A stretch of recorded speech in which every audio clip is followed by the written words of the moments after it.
세상의 모든 정보 윤인구입니다.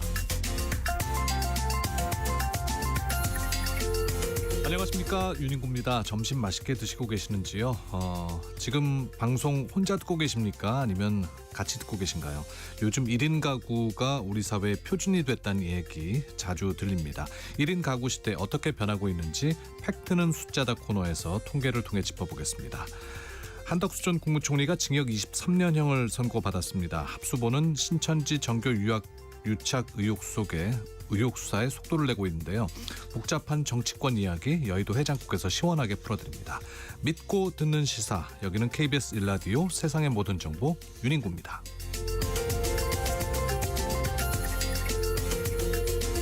오늘도 갓생 품격 있게 여러분과 함께 하겠습니다. 앞서 요즘 1인 가구가 대세라고 말씀드렸는데요. 800만 가구가 홀로 삶을 꾸려가는 시대입니다.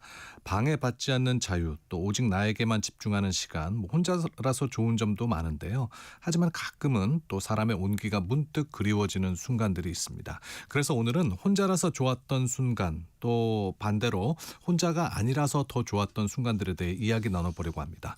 나만의 공간에서 누렸던 달콤한 고독의 기억도 좋고요. 텅 빈 마음에 누군가 툭 던진 따뜻한 말 한마디에 위로받았던 순간도 좋습니다. 여러분의 마음이 따뜻하게 데워졌던 순간들을 지금 문자로 보내주시기 바랍니다. 샵 9730, 샵 9730으로 보내주시고요. 짧은 문자는 50원, 긴 문자 100원, 콩으로 보내시면 무료입니다. 추첨해서 3만 원 상당의 모바일 주유권 보내드릴게요. 1월 22일 목요일 KBS 1라디오 세상의 모든 정보 윤인구입니다. 시작합니다. 듣는 것만으로도 앞서갑니다. 오늘 경제 뉴스의 핵심, 경제 인사이트 픽. 뉴스는 많지만 내 지갑에 도움되는 소식은 따로 있습니다. 오늘 꼭 알아야 할 경제 뉴스만 픽해서 전해드립니다. 경제 인사이트 픽, 임선우 뉴스캐스터와 함께합니다. 어서 오십시오. 안녕하세요. 드디어 5천 넘었어요. 네, 정말 기념비적인 날입니다. 네, 코스피가 지금 5,006.27이라고 하네요. 네, 이렇게나 빨리 5,000피 시대가 올 줄 몰랐는데 4,000피를 찍은 지 불과 석 달 만에 꿈에 5,000피를 달성했습니다. 네. 지난 1년 동안 90% 폭등하면서 세계 증시에서 최고 상승률 찍었는데요. 현재는 말씀하신 것처럼 2% 가까운 상승률 보이면서 5,000선 지켜내고 있고요. 수급 상황 보면 기관 홀로 사들이고 있습니다. 오늘은 이 맏형격인 반도체가 질주하고 있습니다. 삼성전자와 SK하이닉스 모두 강세 보이고 있는데 특히 삼성전자는 프리마켓에서 한때 16만 원을 찍기도 했고요. 예. 반도체와 함께 이 로봇 수혜주로 뜬 2차 전지주가 증시 쌍끌이하고 있습니다. 코스피 5천 돌파 소식에 미국 CNBC를 비롯한 외신들도 깜짝 보도 이어가고 있는데요. 한국 증시의 새 이정표다 짚으면서 한국이 글로벌 AI 붐의 핵심 수혜국으로 변모하고 있음을 보여준다. 집중 적용하고 있고요. 그러면서 경쟁국에 비해 여전히 저평가돼 있기 때문에 추가 상승할 여력이 충분하다. 이런 낙관적인 전망들도 내놓고 있습니다. 네, 마치 오늘 코스피 지수가 5천을 넘어간다는 걸 정해놓기라도 한 듯 네. 이재명 대통령이 그 더불어민주당 코스피 5천 특별위원회 위원들과 오찬을 하죠? 네, 맞습니다. 마침 어떻게 딱 이벤트가 열리는 날 5,000피를 또 달성을 했는데요. 사상 처음으로 5,000 고지를 돌파한 만큼 공약 달성과 관련한 이야기가 오갈 걸로 보이고요. 3차 상법 개정안에 대한 논의를 비롯해서 자본시장 선진화 후속입법 등을 논의하는 자리가 될 걸로 보입니다. 그간 특위는 지난해 6월 출범한 이후 1, 2차 상법 개정안 처리를 주도했고 현재는 자사주 소각 의무화를 핵심으로 하는 3차 상법 개정안을 추진하고 있는데 덕분에 자사주 비중이 높은 롯데지주나 SK, LS 같은 기업들의 주가도 함께 들썩이고 있습니다. 네. 근데 이건 무슨 얘기입니까? 아무도 한국 주식을 사지 않고 있다? 뭐 이런 보고서가 나왔다면서요? 네, 참 잘 나가고 있는 국내 증시인데 이런 소식이 나와서 찬물을 끼얹는 거 아닌가 싶은데요. 표현이 좀 세긴 합니다. 그런데 내용을 들여다보면 왜 그런 말이 나왔는지 이해는 되는데요. 글로벌 투자은행이죠. 소시에테 제네랄의 분석인데 핵심은 이겁니다. 지수는 오르는데 그걸 떠받치는 진짜 돈이 너무 한쪽으로 치우쳐져 있다는 겁니다. 지난해 한국 주식을 순매수한 주체를 보면 국내 기관 투자자분이었습니다. 그마저도 증권사들이 발행하는 이 구조화 상품을 만들기 위해 주식을 사들이는 경우가 많았다 짚었는데 말 그대로 상품을 만들기 위한 기계적 매수라는 지적입니다. 반면 외국인은 계속 팔고 있고요. 네. 개인 투자자는 사고 팔고를 반복할 뿐 뚜렷하게 들어오고 있지는 않습니다. 특히 외국인 자금은 거의 삼성전자에만 몰려 있고 반도체 외 다른 업종에는 관심이 적다는 점도 지적이 됐습니다. 합니다. 또 국민연금도 상황은 비슷한데 이미 국내 주식 비중이 정책상 한계에 가까워서 네. 특별한 제도 변화 없이는 더 사기가 어렵다는 지적이고요. 그래서 지금 코스피를 이 수요 없는 상승장 이렇게 표현을 했는데 정리하면 지금 시장은 겉보기에는 강해 보이지만 속을 뜯어보면 아직은 불안한 구조라는 설명입니다. 다른 보고서에서도 이 K자 성장, 양극화를 우려하는 목소리가 나오고 있는 만큼 섣불리 판단할 수는 없지만 긴장의 끈을 놓아서는 안 되겠습니다. 네, 투자할 때 참고할 만한 소식이네요. 네. 트럼프 대통령이 또 유럽에 대한 관세 정책을 철회했다면서요? 네, 야, 시선을 이거 엎치락 뒤치락 어떻게 되는 겁니까? 네, 좀 손바닥 뒤집듯이 계속해서 입장을 바꾸고 있는데요. 이번에도 참 트럼프가 트럼프했다 싶습니다. 어제까지만 해도 얄짤없이 100% 관세를 부과하겠다 강경한 입장을 고수하다가 하루 만에 그린란드에 대한 합의틀을 마련했다며 유럽에 대한 관세를 철회하겠다 밝히면서 시장이 또 뒤집혔습니다. 생각과 달리 그간 미국과 정면 충돌을 피웠던 유럽이 이번만큼은 완강한 태도를 보이자 태도를 바꾼 건데요. 덕분에 최악의 시나리오는 피할 수 있게 되면서 양측의 갈등으로 무너져 내렸던 뉴욕 증시는 간밤 투신이 완전히 살아났고 셀 아메리카에 대한 우려도 진정되면서 국채 금리도 전날 많이 올랐던 장기물 위주로 하락 전환했습니다. 국시유가도 관세 철회로 경기가 살아날 수 있다는 기대감에 상승 반전했고요. 네, 트럼프의 이런 또 태도 때문에 시장에서는 뭐 타코 트레이드다, 튜나 트레이드다 이런 용어들이 생겨났다고 하는데 이게 무슨 뜻입니까? 참 가만 보면 월가도 이런 말장난들 참 좋아하는 것 같은데요. 일단 이 타코 트레이드는 먹는 타코가 아니라요. 트럼프 일기 때부터 또 작년 관세 폭탄이 떨어졌을 때 한창 시장을 달궜던 키워드입니다. 이 트럼프는 항상 꽁무니를 뺀다. Trump always chickens out의 약자를 따서 만든 말인데 이 시장이 흔들리면 정책을 결국 철회하거나 완화하는 방식으로 한 걸음 물러설 것이라는 기대를 믿고 베팅하는 트레이드 방식입니다. 또 간밤에도 트럼프가 관세를 철회한다는 소식에 S&P 500 지수는 10분도 안 돼서 50포인트나 급등했고요. 예. 이런 트럼프의 타코쇼로 국채 금리도 하락하고 달러 인덱스는 상방으로 뛰기도 했습니다. 그리고 이제는 한술 더 떠서 이 트럼프의 말 한마디 한마디에 시장이 참치처럼 팔딱팔딱 뛴다. 이른바 이 튜나 트레이드가 떠오르고 있는데 이 역시도 이 트럼프는 보통 발표를 하고 난 뒤에 뒤집는다. 네. 트럼프 usually negates announcements의 약자를 따서 만든 용어입니다. 이 트럼프의 돌발 발표가 시장에 충격을 주면 이 곧장 반대 방향으로 되돌아가는 발표가 나올 걸 예상하고 역배팅에 하는 투자 방식인데 경제 기사 보다가 이런 타코 트레이드다, 튜나 트레이드다 하는 용어들 보시면 트럼프가 또 뭔가 터뜨렸구나 이렇게 보시면 이해가 쉬울 것 같습니다.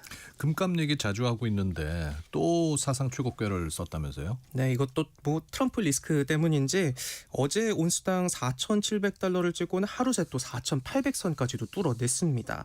지정학적 긴장 고조와 실질 금리 하락 여기에 탈달러 기조가 맞물리면서 안전자산인 금에 투심이 쏠리는 모양새인데요.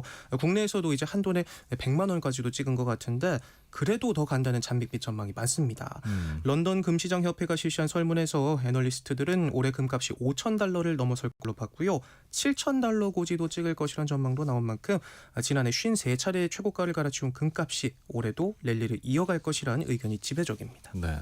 아니 저도 뭐 금값이 하도 오른다고 해서 한번 사볼까 했는데 너무 비싸던데요. 그러니까요. 엄두가 안 나죠. 네. 아니 근데 금값이 뛰어서 이제 정작 팔러 갔더니 그 금액이 아니더라 하는 분들도 있더라고요. 이게 무슨 얘기입니까? 맞습니다. 이 뉴스에서 금값이 올랐다고 해서 가지고 있는 금부채 한번 팔아볼까 하고 찾아봤다가 막상 팔려니까 가격이 달라서 도대체 기준이 뭔가 말씀하신 것처럼 헷갈린다는 분들이 많으신데요. 왜 차이가 있는 건지 한번 정리를 해봤습니다.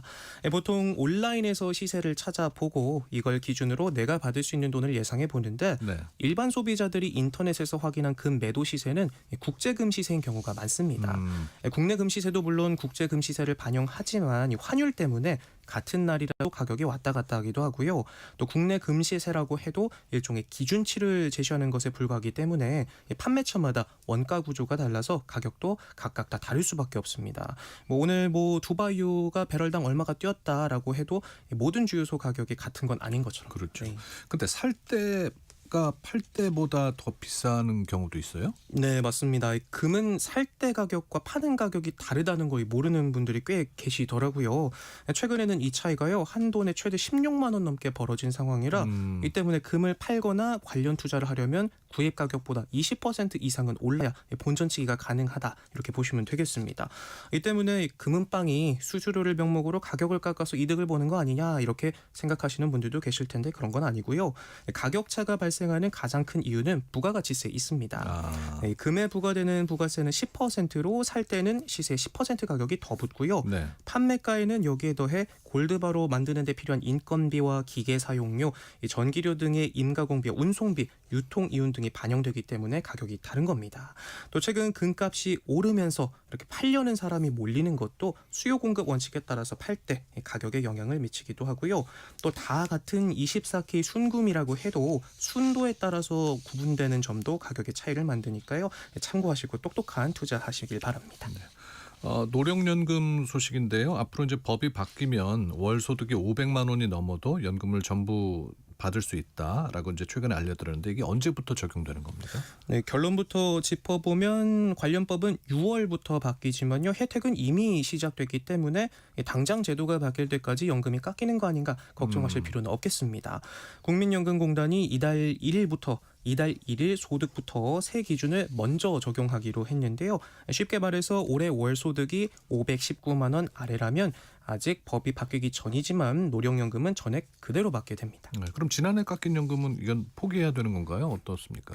네, 이런 질문들도 많이 받아봤는데요. 걱정하지 않으셔도 되는 게 공단은 선제적 적용뿐만 아니라요. 이 소급 환급이라는 파격적인 대책도 함께 내놨습니다. 예. 작년에 깎인 돈도 돌려받을 수 있습니다. 지난해 일에서 번 소득이 월 509만 원 아래라면 그 기준에 맞게 이미 깎였던 연금을 나중에 한꺼번에 환급받게 되는데요. 다만 바로 돌려주는 건 아니고요. 국세청에서 소득이 최종 확정된 뒤에 정산을 해서 지급하는 방식이기 때문에 당장 왜 또 깎였지 싶으셔도 나중에 정산된다는 점 기억해 두시면 도움이 될 것 같습니다. 소상공인 매출을 뒷받침하겠다는 취지로 시행된 거죠. 상생 페이백의 효과가 상당했다고 하는데 상생 페이백이 뭔지부터 좀 설명을 해주실까요? 네, 이 상생 페이백은 작년 9월부터 12월까지 매달 카드 소비액이 전년도 월 평균을 웃돌면 초과분의 20%를 디지털 온누리 상품권으로 돌려주는 방식인데요. 이게 왠지 꽁돈 생기는 기분이거든요. 저도 덕분에 필요한 아기용품들이나 이것저것 유용하게 썼는데 소비도 살리고 골목 상권으로 돈이 돌게 하자는 취지로 한시적으로 시행된 제도입니다. 네, 이게 실제 어떻게 효과가 있었다고 얘기할 수 있을까요? 네, 현장 체감도는 이 숫자와 맞닿아 있는데요. 19세 이상 국민 3명 중 1명꼴로 무려 1,500만 명이 접수했고 실제 환급 대상자 기준 카드 소비 증가액도 넉 달간 18조 원에 육박했다고 합니다. 환급을 디지털 온누리 상품권으로 제공하면서 관련 앱 회원 수도 기존 300만 명이 채 안 되던 수준에서 1,700만 명 이상으로 크게 뛰었다고 하고요. 실제 시장 상인분들도 앱으로 결제하는 사람들이 늘었다면서 달라진 분위기를 전하기도 했습니다. 예상보다도 좋은 현장 반응에 중소기업 벤처부도 올 상반기 중 상생 페이백 파급 효과를 종합적으로 들여다보고 다음 소비 진작 정책에 반영할 계획이라고 합니다. 네, 이제 뭐 남녀노소 불문하고 AI란 단어에 대해서 뭐 생소한 분은 안 계실 텐데 네. 우리나라가 이제 오늘부터 세계 최초로 AI 기본법이 시행된다면서요? 이게 네네, 뭡니까? 맞습니다. 요즘 이 AI 이야기 안 나오는 날이 없죠. 오늘부터 인공지능을 다루는 첫 번째 기본법이 시행이 되는데 복잡한 내용만큼이나 이름도 길어요. 인공지능 발전과 신뢰 기반 조성 등에 관한 기본법, 이른바 AI 기본법으로 세계 최초로 시행된 포괄적 AI법이라는 점에서 큰 관심을 끌고 있습니다. 그럼 왜 지금에서야 만들어졌고 어떤 취지의 법인가 간략히 짚어보면 네. 기술을 키우되 위험은 막자가 핵심입니다. 관련 산업은 적극 지원하되 딥페이크나 허위 정보, 인권 침해 같은 부작용은 미리 관리할 기준을 만들자는 취지로 지원과 규제를 동시에 담은 첫 종합법이라고 보시면 되겠습니다. 요즘 뭐 그 AI 쓰시는 분들 많아가지고 이게 영상이 어떤 게 정말 진짜 맞아요. 영상이고 네. AI로 만든 영상이 좀 헷갈릴 때가 많거든요. 근데 헷갈리는 건 업계에서도 마찬가지라고요? 네, 그렇습니다. 업계에서도 해당 법과 관련해서 여전히 혼란스럽다는 반응들이 있는데요. 여러 걱정거들이 나오고 있는데 가장 많이 나오는 게 고영향 AI 기준과 AI 사용 표시 그리고 워터마크 의무가 있습니다. 이 고영향 AI는요. 생소하실 수 있는데 의료나 채용, 대출처럼 국민의 생명이나 권리에 큰 영향을 주는 AI를 말하는데 네. 사람이 관리 감독하는 체계를 반드시 앞으로는 갖춰야 합니다.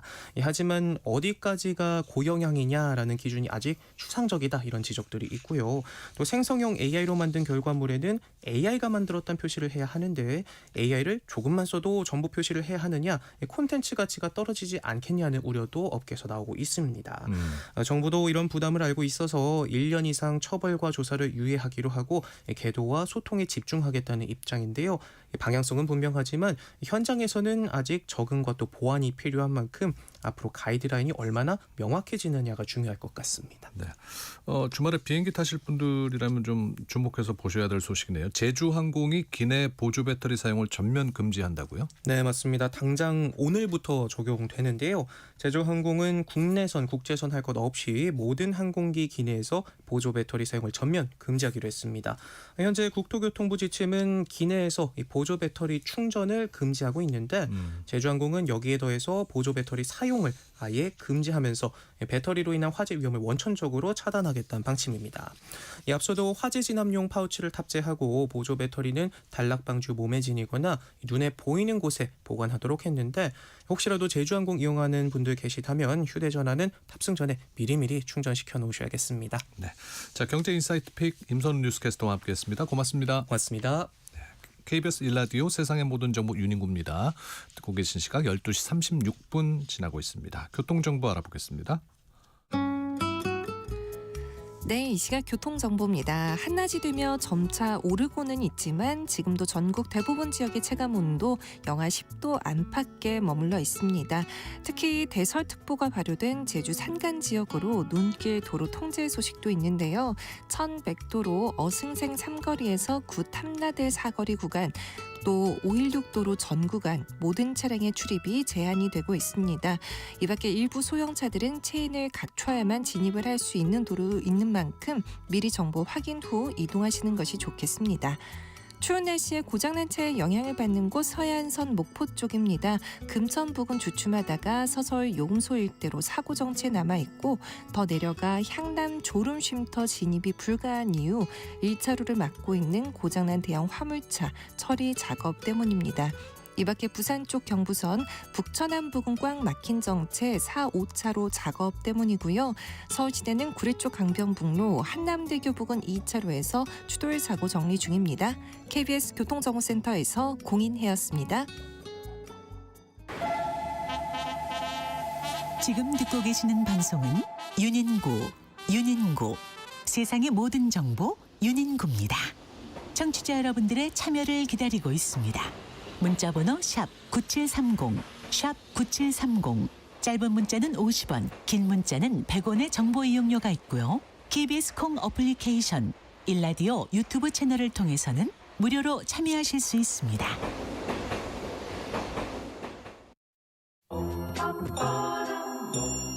데이터로 맥락을 짚는 통계 리포트. 팩트는 숫자다. 복잡한 세상 쏟아지는 통계 속에서 숫자가 담고 있는 사실을 날카롭게 짚어봅니다. 뉴스에 나오는 통계의 이면을 들여다보는 시간 팩트는 숫자다. KBS 송수진 기자, 정세배 기자와 함께합니다. 어서 오십시오. 네, 안녕하세요. 네, 요즘 뭐 KBS 보도국은 인사가 한참이던데 네. 두 분은 뭐 영향 없습니까? 인사가 나면 뭐 직원이니까 인사 대상이니까 예. 인사 대상이죠. 예, 부서 이동이 있지 않을까. 항상 세배 씨는 만날 때마다 이렇게 생각이 많은 것 같아요. 아, 생각이 많은 척을 인사 처리는 다들 생각이 많았습니다. 인사처는 그렇죠. 예, 네. 예민하죠. 네. 원하시는 곳으로. 예. 그래도 세상의 모든 정보 윤인구입니다는 떠나시면 안 됩니다. 지장이 없도록. 네. 네, 꼭 인사. 붙어 있겠습니다. 자꾸 우리 또 사장이 듣고 있을지도 모르니까 네. 정세배 기자 뭐 가고 싶은 부서 있습니까? 제가 가고 싶은 부서는 있는데 제가 한 말씀 이럴 때 드려도 이렇게 될까요? 말씀을 드리시나요? 송수진 기자. 네. 네, 부장님, 사장님, 네, 잘 부탁드립니다. 네. 예, 저하고 정세배 기자하고 열심히 하겠습니다. 아, 역시 선배로서 우리 송수진 기자가 또. 일지망을 쓰면 알아서 좀 반영을 해주시면 감사하겠습니다. 네, 알겠습니다. 자, 오늘 얘기 나눌 거는요. 이제 1인 가구가 요즘 우리나라도 굉장히 늘고 있다 그래서 네. 뭐 마트나 가전제품도 그렇고 혼자 쓸 수 있는 것들이 많이 나오는 것 같아요. 그 얘기를 좀 해보겠습니다. 우리 1인 가구가 증가했다고 하는데 네. 그 퍼센티지가 어느 정도 되는지 좀 얘기해 주시겠어요? 좀 꾸준히 늘어나고 있는데 2024년 기준으로 봤을 때 1인 가구 비중이 전국 평균이 36.1%예요. 꽤 많죠. 이게 전체 가구 가운데는 가장 많고요. 네. 10년 내내 이제 계속 증가를 해왔고 앞으로도 증가를 할 예정이고 가구 수로 봤을 때 이제 어느 정도 되냐 좀 감이 오시게 설명을 드리면 800만 가구가 넘었습니다. 1인 네. 가구만요.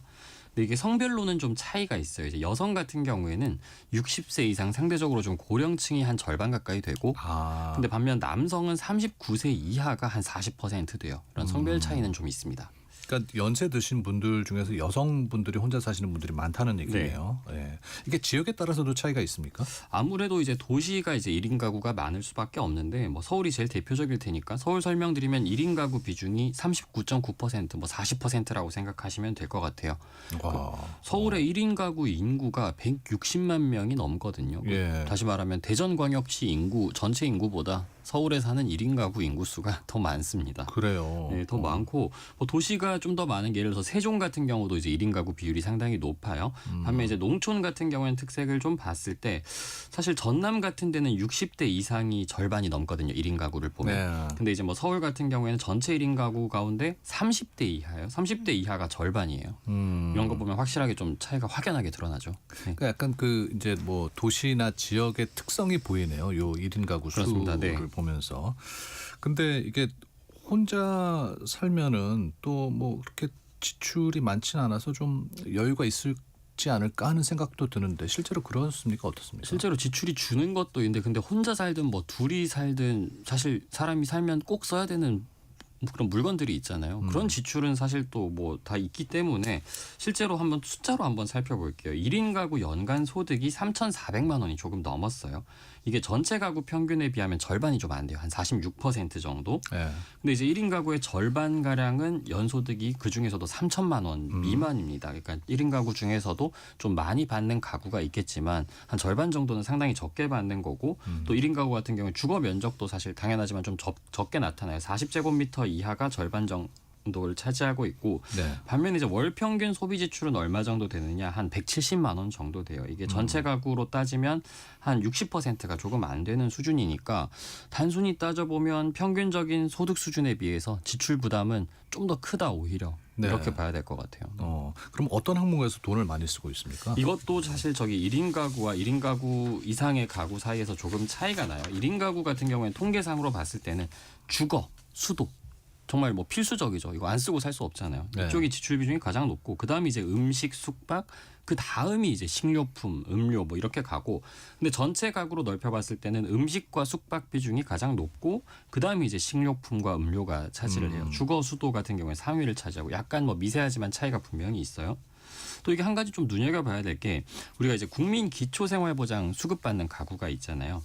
근데 1인 가구 중에 이제 수급을 받는 가구가 한 140만 가구인데 이게 다르게 말하면 전체 수급 대상 가구의 4가구 중 3가구는 1인 가구입니다. 그러니까 이제 수급 가구의 정말 대부분이 상당수가 1인 가구고 그 비중도 지금 갈수록 좀 늘어나는 추세라는 점은 저희가 일단 머릿속에 좀 집어넣어야 될 것 같아요. 네.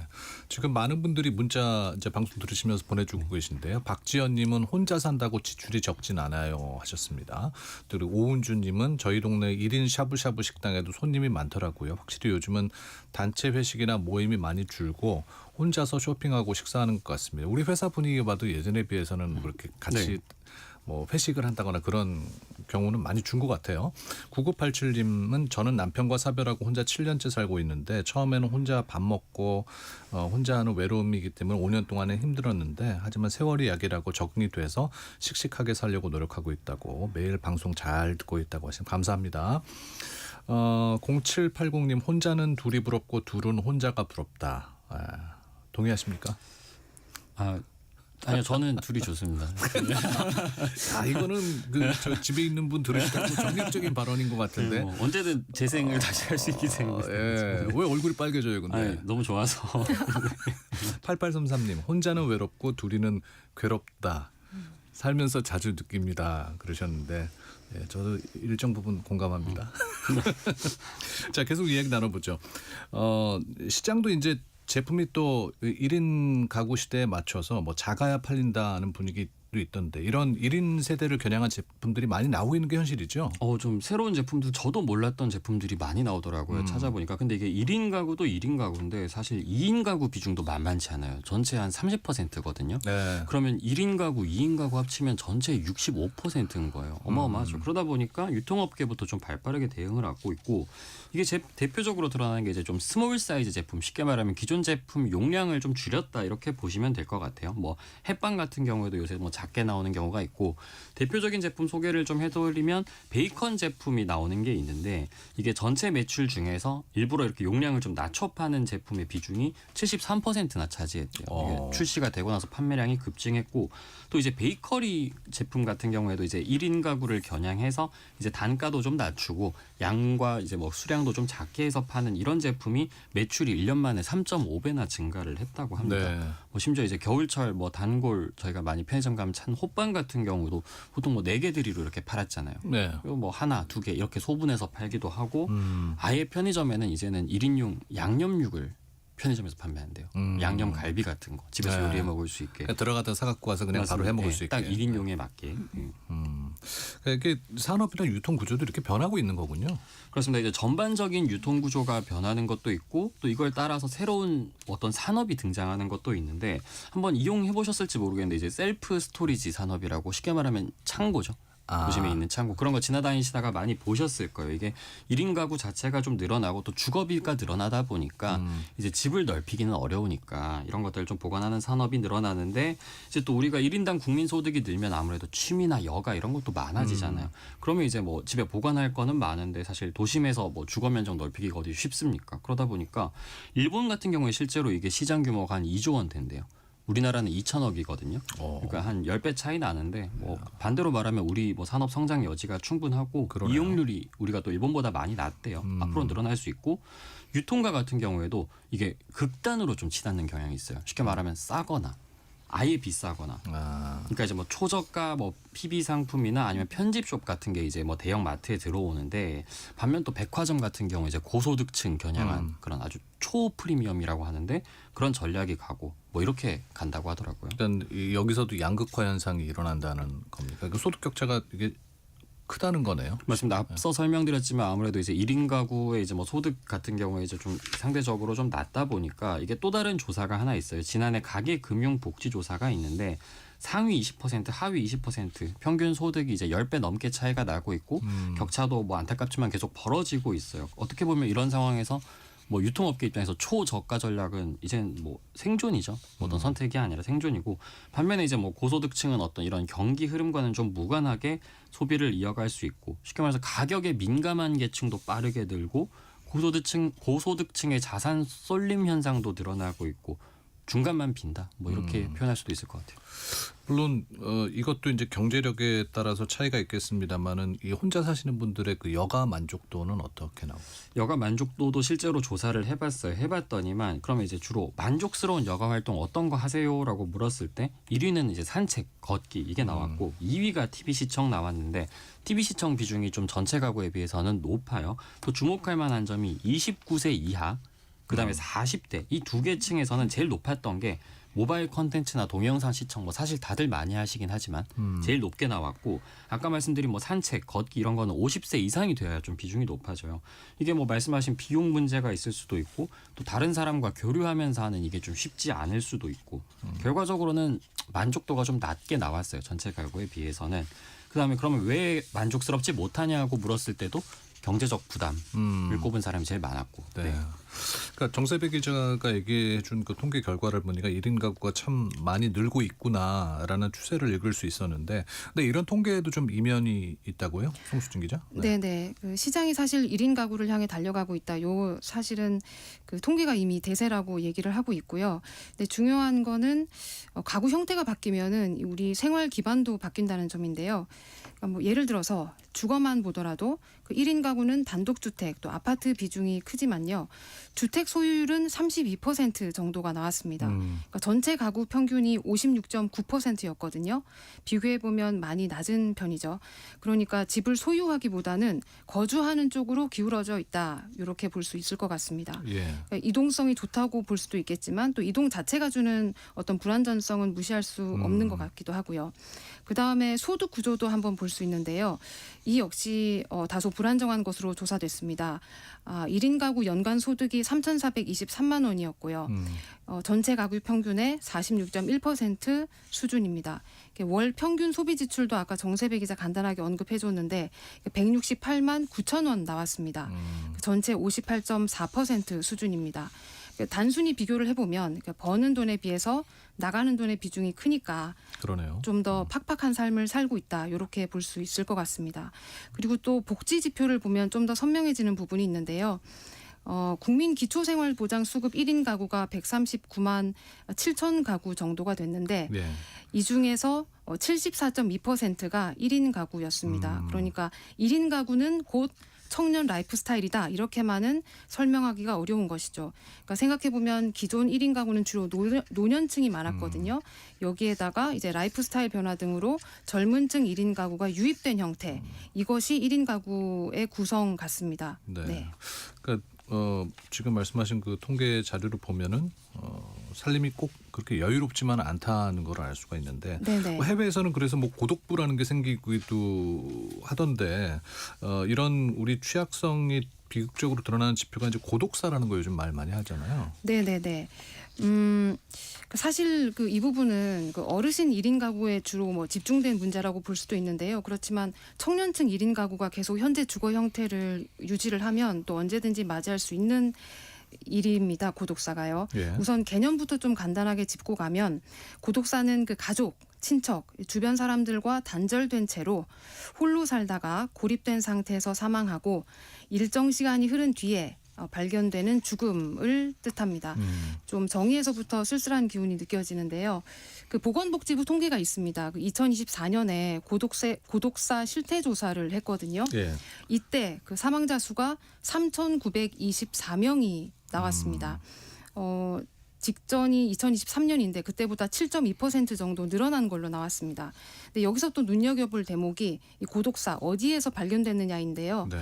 가족이나 지인에 의해서 발견되는 비중은 26.6%였는데 임대인, 그러니까 집주인이나 아니면 뭐 아파트 경비원 이 발견하는 경우가 43.1%였어요. 그러니까 2건 중에 1건은 임대인이나 경비원에 의해서 발견된다는 거죠.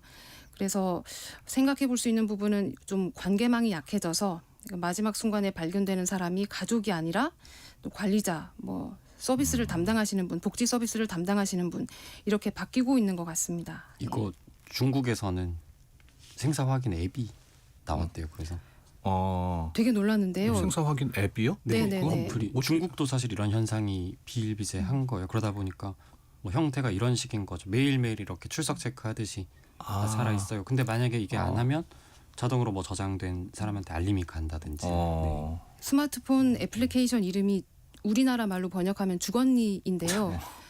중국 섬찟하네요. 원어로는 그 슬러 죽었니? 네. 죽었다의 과거 형태가 되는 거거든요. 이게 지금 최근에 애플 앱스토어에서 유료 앱 순위 1위에 올랐다고 합니다. 그래요. 그러니까 매일 이렇게 출석 체크하는 방식으로 생존 확인을 하고 이렇게 해서 완료가 되면 완료가 되지 않을 경우에 이제 알림이 자동으로 긴급 연락처로 발송이 되는 이런 시스템이라고 합니다. 그러니까 우리나라에서 이제 사회적 관계가 끊긴 분들이 점점 늘고 있다는 거 아니에요? 이게 가족에 의해서 발견되는 게 아니라 이제 임대인이나 뭐 그런 사회복지 서비스하는 분들한테 발견된다는 게 맞습니다. 안타까운 네. 얘기네요. 네. 네네네. 이게 증가 원인은 뭡니까?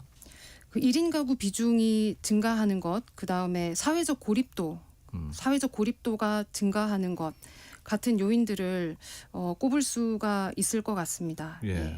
요즘 뭐 1.5인 가구도 있어요. 1.5인 가구라는 개념이 등장했는데요.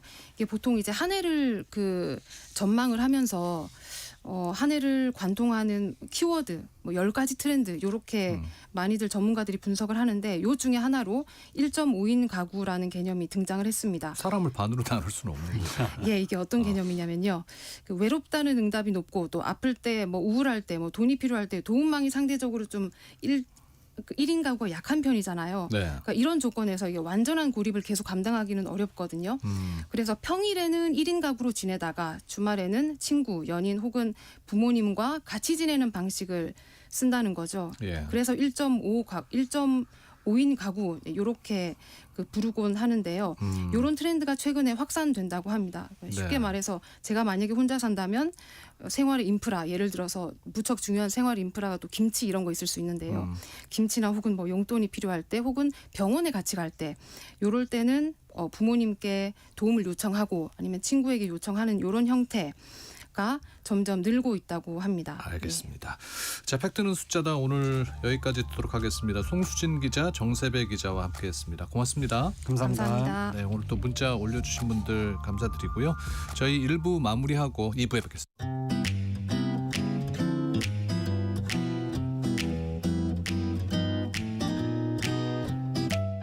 안녕하세요. 바른말 고운말입니다.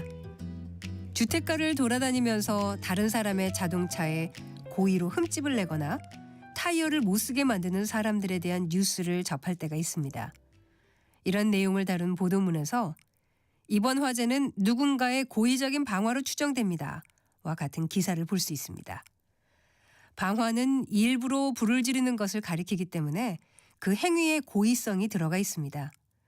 그런데 고의적인 방화라는 말은 고의라는 뜻이 2번 반복된 표현이기 때문에 둘 중에 하나는 불필요한 것이죠. 이때는 그냥 방화라고 하든가 아니면 고의로 불을 지른 것이라고 하는 것이 맞습니다. 또 공직을 맡은 사람의 임기가 얼마 남지 않았을 때 남은 자녀 임기라는 표현을 쓰는 일이 종종 있습니다. 이 경우에도 자녀라는 말이 남아있다는 뜻이므로 남은 임기 또는 자녀 임기라고 해야 올바른 표현이 됩니다. 그리고 잠을 안 자고 밤을 보내면서 작업하는 것을 가리켜 밤샘 철야 작업이라고 할 때가 있습니다. 그런데 고유어인 밤샘과 한자어인 철야는 잠을 자지 않고 밤을 보냄이라는 같은 뜻을 가진 표현들이니까 중복해서 쓸 이유가 없습니다. 따라서 그냥 밤샘 작업 또는 철야 작업이라고 하면 되죠. 이와 같이 군더더기 표현을 덧붙여 말을 복잡하게 하는 것보단 깔끔하게 정리해서 말하는 것이 세련된 표현 방법입니다. 지금까지 바른말 고운말 아나운서 국혜정이었습니다.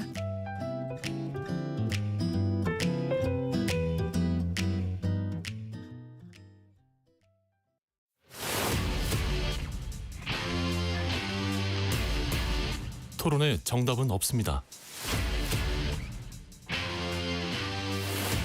토론이 세상을 바꿀 수도 없습니다. 하지만 질문은 새로운 세상을 만들 수 있습니다. 질문으로 올바른 세상을 만드는 첫걸음. 평일 저녁 7시 20분 KBS 열린 토론.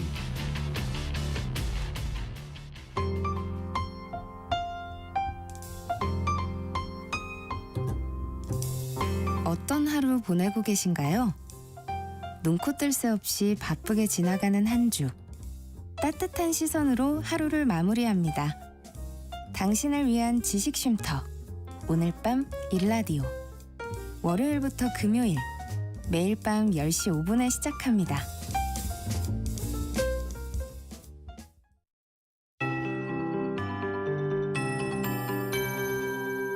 KBS 58분 날씨.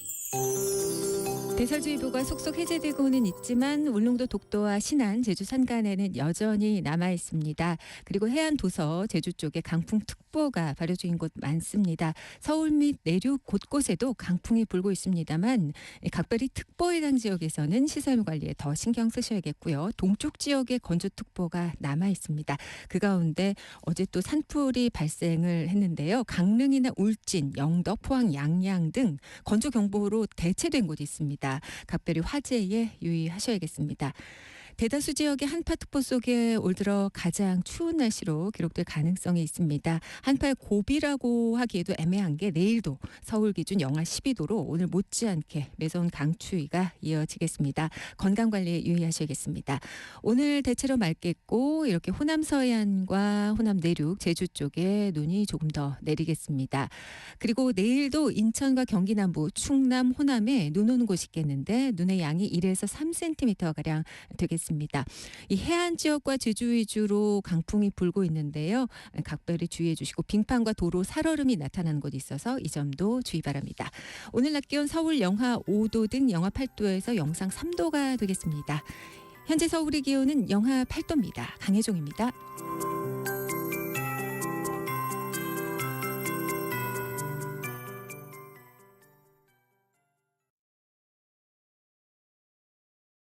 정성을 다하는 국민의 방송 KBS가 한시를 알려드립니다. AM 711kHz, FM 97.3MHz, KBS 1라디오입니다. HLKA.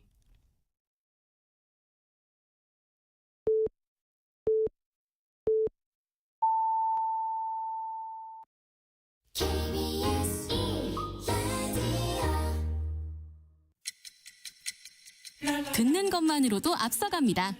당신의 갓생 파트너 KBS 1라디오 세상의 모든 정보 윤인구입니다.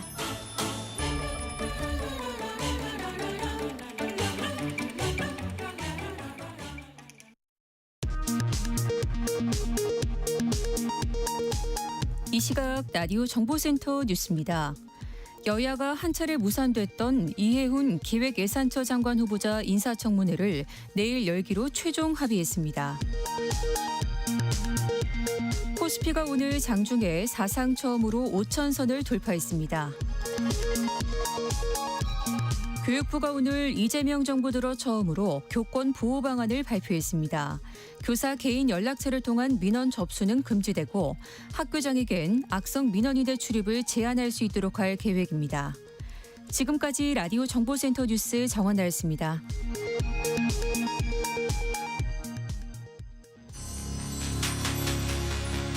일상의 깊이를 더합니다. 당신을 위한 프리미엄 인사이트. KBS 1라디오 세상의 모든 정보 윤인구입니다. 네, 2부 시작하겠습니다. 내란 임무 종사 혐의로 기소된 한덕수 전 국무총리 1심에서 징역 23년 선고받고 법정 구속됐습니다. 향후 있을 내란 재판에 어떤 영향을 미칠까요? 여의도 해장국에서 시원하게 풀어드리겠습니다. 요즘 우리 아이들 방학이죠. 잘 잡니까? 잠시 후에 라디오 상담소 우리 아이는 왜에서 용인 세브란스 이재현 소아과 교수와 그 방법 알려드리겠습니다. 또 우리 아이들 잘 재우고 또 겨울방학에 찾아가면 좋을 여행지는 어딜지 주말 사용 설명서에서 소개해드리죠. 2부 순서 본격적으로 달려봅니다.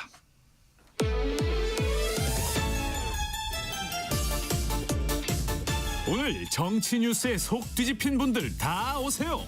맑은 국물로 풀어드립니다. 여의도 해장국. 네, 매일매일 쏟아지는 정치 뉴스로 속이 답답한 분들을 위해 준비했습니다. 정치로 채한속, 팩트로 풀어드리는 여의도 해장국 김준일 시사평론가 장성철 공론센터 소장과 함께합니다. 어서 오십시오. 예, 안녕하세요. 네, 반갑습니다. 매일매일이 아니에요. 지금 매 시간입니다. 어지러지래요. 아 진짜 오늘 아침에도 정말 깜짝 놀랄 만한 소식이 많이 나왔는데 나왔습니다. 정청래 대표가 발표를 했죠. 조국 혁신당과 합치자. 그리고 6.3 지방선거도 같이 치렀으면 좋겠다라고 합당을 제안했는데 어떻게 된 일입니까? 논의를 했다라는 거예요. 그 조국 혁신당과 논의를 했는데 그 내용인즉슨 합당을 양당 대표가 합의를 했다라는 걸 논의를 한 게 아니라 이런 발표를 하는 것을 논의를 했고 조국 혁신당 조국 대표 같은 경우에는 이제 이건 당원 선거용으로만 합당을 할 수는 없으니 당원들의 의사를 묻겠다. 뭐 이 정도 이제 원론적인 내용이 나왔어요. 이제 배경을 좀 설명을 드리면은 이 합당에 대한 요구는 계속 있었습니다. 예, 있었는데 다만 이게 이해관계나 정파에 따라서 조금 이제 의견이 갈렸어요. 예를 들면은 누가 지금 민주당 내에서 누가 합당에 찬성하는지를 보시면 될 것 같아요. 예를 들면은 박지원 의원 네. 적극 환영하고 지지한다. 목표가 같으면 함께 걸어야 한다. 예전에도 합당해야 된다라고 박지원 의원은 얘기를 했거든요. 뭐 예를 들면 최민희 의원 긍정적으로 평가하며 지켜보겠다. 소위 말해서 친청계에서 뭐 박지원 의원이 친청계인지 모르겠으나 최근에 정청래 대표하고 좀 뜻을 같이 하는 일이 많거든요. 그래서 이쪽에서는 좀 적극적으로 환영을 하는 분위기인데 반대로 좀 견제하는 목소리도 많아요. 뭐 한준호 의원 더불어민주당은 당원 주권 정당이다. 그러니까 당원의 의사를 물어야 된다.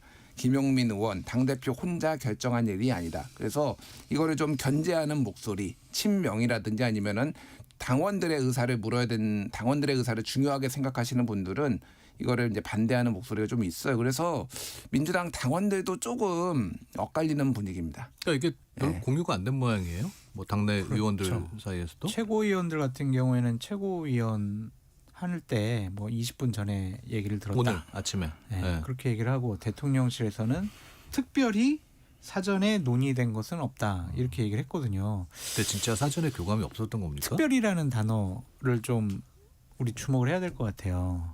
그러니까 긴밀하게 우리가 같이 조국혁신당하고 합당을 해가지고 지방선거 치르고 이재명 정권 성공을 위해서 뒷받침할게요. 그러니까 그 논의를 긴밀하게 한 것 같지는 않고 네. 저희 조국혁신당과 뭐 좀 합당해야 되지 않겠습니까? 뭐 그런 분위기 좀 만들어 가겠습니다. 뭐 요 운은 정도, 띄었다. 요 정도 얘기하지 않았을까? 왜냐하면 어제 홍익표 정무석이 국회 방문해가지고 네. 민주당 지도부 만났잖아요. 그때 뭐 정청래 대표가 살짝 운을 떼어준 것이 아닌가. 왜냐하면은 며칠 전에 민주당 지도부와 대통령실에서 만찬을 했었잖아요. 네. 그때는 전혀 논의가 없었다라는 거예요. 그러면은 긴밀하게 특별히 자세하게 구체적으로 논의된 건 아닌 것 같고 정청래 대표가 좀 질러버린 것이 아닌가 그런 생각도 듭니다. 조국 전 대표도 어제 밤에 얘기 들었다라는 거잖아요. 네. 그러니까 이게 급작스럽게 진행이 됐는데 제가 봤을 때는 대통령과 대통령실은 엄청 열받을 것 같아요. 왜냐하면 어제 대통령 신년 기자회견 했잖아요. 네. 오늘 코스피 5천 올라가가지고 대통령과 대통령실은 본인들이 이제 스포트라이트 주목을 쫙 받아야 되는데 갑자기 아침에 정청래 대표가 긴급 기자회견을 해가지고 그런 분위기를 싹 그냥 없애버렸어요. 네. 그럼 이거 대통령실에서는 이번 한 번이 아니라 예전에도 계속 해외 순방하면은 일 저지르고 뭐 하고 사고 쳐가지고 기분이 나쁜 상황에서 이것까지 해버리니까 상당히 좀 화딱지가 많이 난 것이 아닌가. 지난주에 청와대에서는 우리 모두가 뭐 친명이다 친청이다 그러지 않았나요? 못 믿겠어 정청래 이제 이렇게 되는 거죠. 이 장성철 소장님이 끊임없이 이간질을 또 해요. 이간질이에요? 이간질의 대가다. 지금 당청 관계를 이렇게 사이좋은 당청 관계를 이간질하고 오늘 박수현 대변인이 그렇게 얘기를 했어요. 코스피 5천 달성 등 당내 현안을 두고 깜짝 왜 발표를 하냐. 그게 무슨 연관이 있느냐. 어제 합의가 됐으니 오늘 발표하는 그게 거다. 연관이 없다고 생각하는 그 사람들의 정무적인 판단이 웃기지. 아니 코스피 5천이 오늘 됐지 내일 됐지 그거 어떻게 합니까 그거를 오늘 오늘도 찍었다가 내려왔다가 다시 올라갔거든요. 알 수 없는 거예요. 그러니까 아니, 찍었으면 긴급 기자회견을 하지 말았어야지. 일단 하루나 이틀 정도는 오로지 대통령 얼마나 많은 국민들이 기대했어요. 코스피 5천 대통령께서도 상당히 오늘 오찬도 한다면서요. 오천 추진위원회 위원들. 그러니까요. 뭐 증권거래소도 뭐 방문하고. 그러면은 뭐 한덕수 23년형 선고 그것도 뭐 대통령 기자회견을 방해하기 위해서 뭐 이렇게 하는 겁니까? 그러니까 모든 거를 그런 식으로 해석하면 안 된다. 아니, 당의 일은 당의 일대로의 스케줄이 있는 거고. 다만 저는 이게 조국혁신당이 사실은 복잡해요. 지금은 제가 최근에는 취재를 안 해봤는데 예전에 합당론이 나왔을 때 거의 국회의원들 한 반반으로 갈렸어요. 조국혁신당에서 민주당으로 가는 게 합당하는 게 유리하다고 생각하는 분들과 아니다 독자 노선을 가져야 되는 분들이 꽤 팽팽해요. 그러니까 조국 대표는 뭐라 그랬습니까? 오늘 정청래 대표. 오늘 이제 당원들 의사를 물어봐야 된다. 방금 말씀드렸듯이 그러니까 당원 투표를 거쳐야 된다라고 얘기를 했는데 이게 조국 대표도 생각을 해보면은 사실은 이제 양대 정당이 아닌 제3정당, 제4정당 이런 정당에서 대선 후보로 예를 들면은 또 총선을 막 대승한다든지 대선 후보로 끝까지 완주를 해서 이기기는 힘들면은 언젠가는 민주당에서 합당을 해야 되는 거를 고민을 해볼 필요는 있는데 그게 지금 시점이냐. 그러니까 몸값을 최대한 받아가지고 들어가는 시점이 지금 시점이냐에 대해서는 고민이 있을 거예요. 그러면은 정청래 다음에 예를 들면은 조국 대표가 민주당의 당대표로 나올 수 있는 것이냐. 만약에 이게 이제 그런 설득 과정이 이제 당에서 있는지를 한번 봐야 될 것 같고 그러니까 사실 국회의원들은 지방선거도 지방선거인데 총선이 이제 문제잖아요. 지난번에는 지민비조로 어쨌든 윤석열 정권 아래에서 같이 협조를 해가지고 했는데 다음 총선에서는 그러면 이게 가능할 것이냐. 굉장히 불안한 분들이 있거든요. 그런 분들이 적극적으로 합치자라는 거고 민주당하고 좀 안 좋게 헤어진 분들이나 뭐 이런 분들도 좀 있어요. 그런 분들은 조금 이제 주저하고 지금은 아니다라고 하시는 분들이 있어서 조국 혁신당의 논의를 좀 봐야 됩니다. 아닙니다. 민주당의 논의를 봐야 됩니다. 조국 혁신당은요. 지금 공개적으로 반대하는 의원들은 없잖아요. 대부분은 다 이거 빨리 합당을 해야 된다. 그런 생각을 할 가능성이 좀 높아 보이고 자신들의 활로를 찾기 위해서라도 또 조국 대표가 저렇게 당대표를 맡고 있지만 어떠한 뭐 배지도 아니고 어떤 뭐 지방선거 때 광역단체장 출마하는 건 조국혁신당 후보로 나가서 뭐 당선 가능성이 있겠습니까? 본인의 이제 정치적인 활로를 찾기 위해서라도 합당 논의를 긍정적으로 이끌 가능성이 높아 보이는데 민주당은 상당히 좀 복잡해요. 제가 보기엔. 대통령실에서 만약에 이걸 기밀히 협조나 논의 안 하고 이런 식의 발표를 해버렸다라고 하면 뒤통수 맞았을 거라고 생각을 할 것이고 또 최고위원들도 우리를 무시하는 거냐 그렇게 얘기하는 것이고 또한 차기 대선을 꿈꾸는 사람들 같은 경우엔 조국이라는 또 강력한 대권 주자가 한 명 더 오는 것 그것도 상당히 좀 마음에 꺼림직함이 있을 것이고 또한 지방선거 때 광역단체장이나 뭐 재보궐선거에 나갈 가능성이 높거든요. 조국 대표가. 그러면 거기에 또 경쟁자들도 왜 또 후보자 한 명을 더 데리고 들어왔어? 이런 식으로 반발할 가능성이 높아요. 그래서 저는 조국당보다는 민주당이 더 시끄러워서 결국에는 저는 합당은 할 것으로 보여지는데 상당히 좀 시끄럽고 갈등과 분란이 심해지지 않을까라는 생각이 듭니다. 김용민 의원이 이런 얘기를 했네요. 선거 승리를 위해 합당이 필요하다는 주장이 절차 무시를 정당화하지는 않는다. 공개 제안하기 전에 당원들의 공감대나 적어도 구성원의 의견을 확인하는 과정은 거쳤어야 한다. 라고 설명했네요. 뭐 맞는 얘기일 수도 있는데 당의 업무라는 게 모든 게 자 오늘부터 그러면 조국혁신당하고 한번 합당을 해보려고 뭐 하는데 당원들의 의견을 먼저 물어보겠습니다. 이렇게 하는 게 맞는 건가? 저는 그건 김용민 의원은 약간 친명 쪽에 있는 분 아니에요? 반드시 친명이라고 친청 아닌가? 예, 좀 복잡해요. 이렇게 얘기해? 그러니까 이게 노선이 선명하지는 않아요. 그러니까 지금 뭐 완전 친청이다, 친명이다 하기는 그런데, 그러니까 저는 이제 당원들의 뜻을 좀 더 강조하시는 분이에요. 근데 그러니까 그러면은 이걸 어디까지 공감대를 얻어야 되냐? 그러니까 정치적 결단의 문제도 있거든요. 그거에 이제 추후에 당원들의 추인을 받는 뭐 이런 과정을 거칠 것 같은데 결국은 정청래 대표의 하나의 입장은 합당을 하면은 어쨌든 호남에서의 경쟁이 없어지잖아요.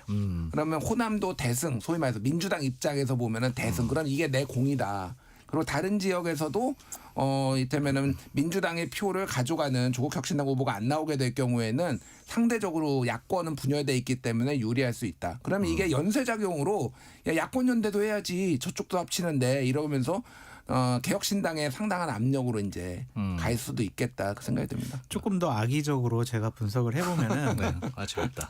정청래 대표가 자기 편을 만들려고 하는 것 같아요. 누구를 대항해서 이재명 대통령이나 이재명 대통령을 따르는 그런 세력들과 대항해서 자신의 스크럼을 좀 더 강하게 짜고 싶어하는 것이 아니냐. 자기 편을 좀 드리는 것이 아니냐. 친문도 친청 쪽으로 이렇게? 예, 당의 주도권을 좀 잡기 위해서 어깨동무하는 것이 아니냐. 좀 그런 생각도 해봅니다. 끊임없이 이간질을 하시네요. 이재명, 정청래 두 사람 어떻게 해서는 갈라놓으려고. 저는 이재명 대통령의 성공을 아주 원하고 기원합니다. 정청래 실패를 원하십니까? 그 얘기인즉슨? 당이요. 지금 1년도 안 됐잖아요. 그럼 당은 정부의 성공을 위해서 뒷받침하는 게 맞지 이런 식으로 당대표가 본인의 개인적인 이해관계, 목표를 위해서 끊임없이 분란을 만들어내는 것은 저는 집권 세력의 안정, 국정 안정을 위해서도 좀 좋지 않다. 그런 생각을 좀 하고 있습니다. 알겠습니다. 오늘 오전에 또 빅 이벤트 중에 하나가 이제 박근혜 전 대통령이 장동혁 대표 단식하는 듯 찾아왔어요. 이제 볼장 다 봤어요. 이제 두 사람의 대화가 또 재밌었던 것 같아요. 그러니까 구체적으로 제가 뭐 이렇게 듣긴 했는데 뭐 좀 보다 더 큰일 해야 되니까요. 단식 그만하시고 그래라 그랬더니 알겠습니다. 기다렸다는 듯이 네 알겠습니다. 아니, 이제 이렇게 해버렸거든요. 진짜 그게 실제 워딩이에요? 그만해라. 알겠습니다. 네, 그렇게 이제 보도가 됐죠.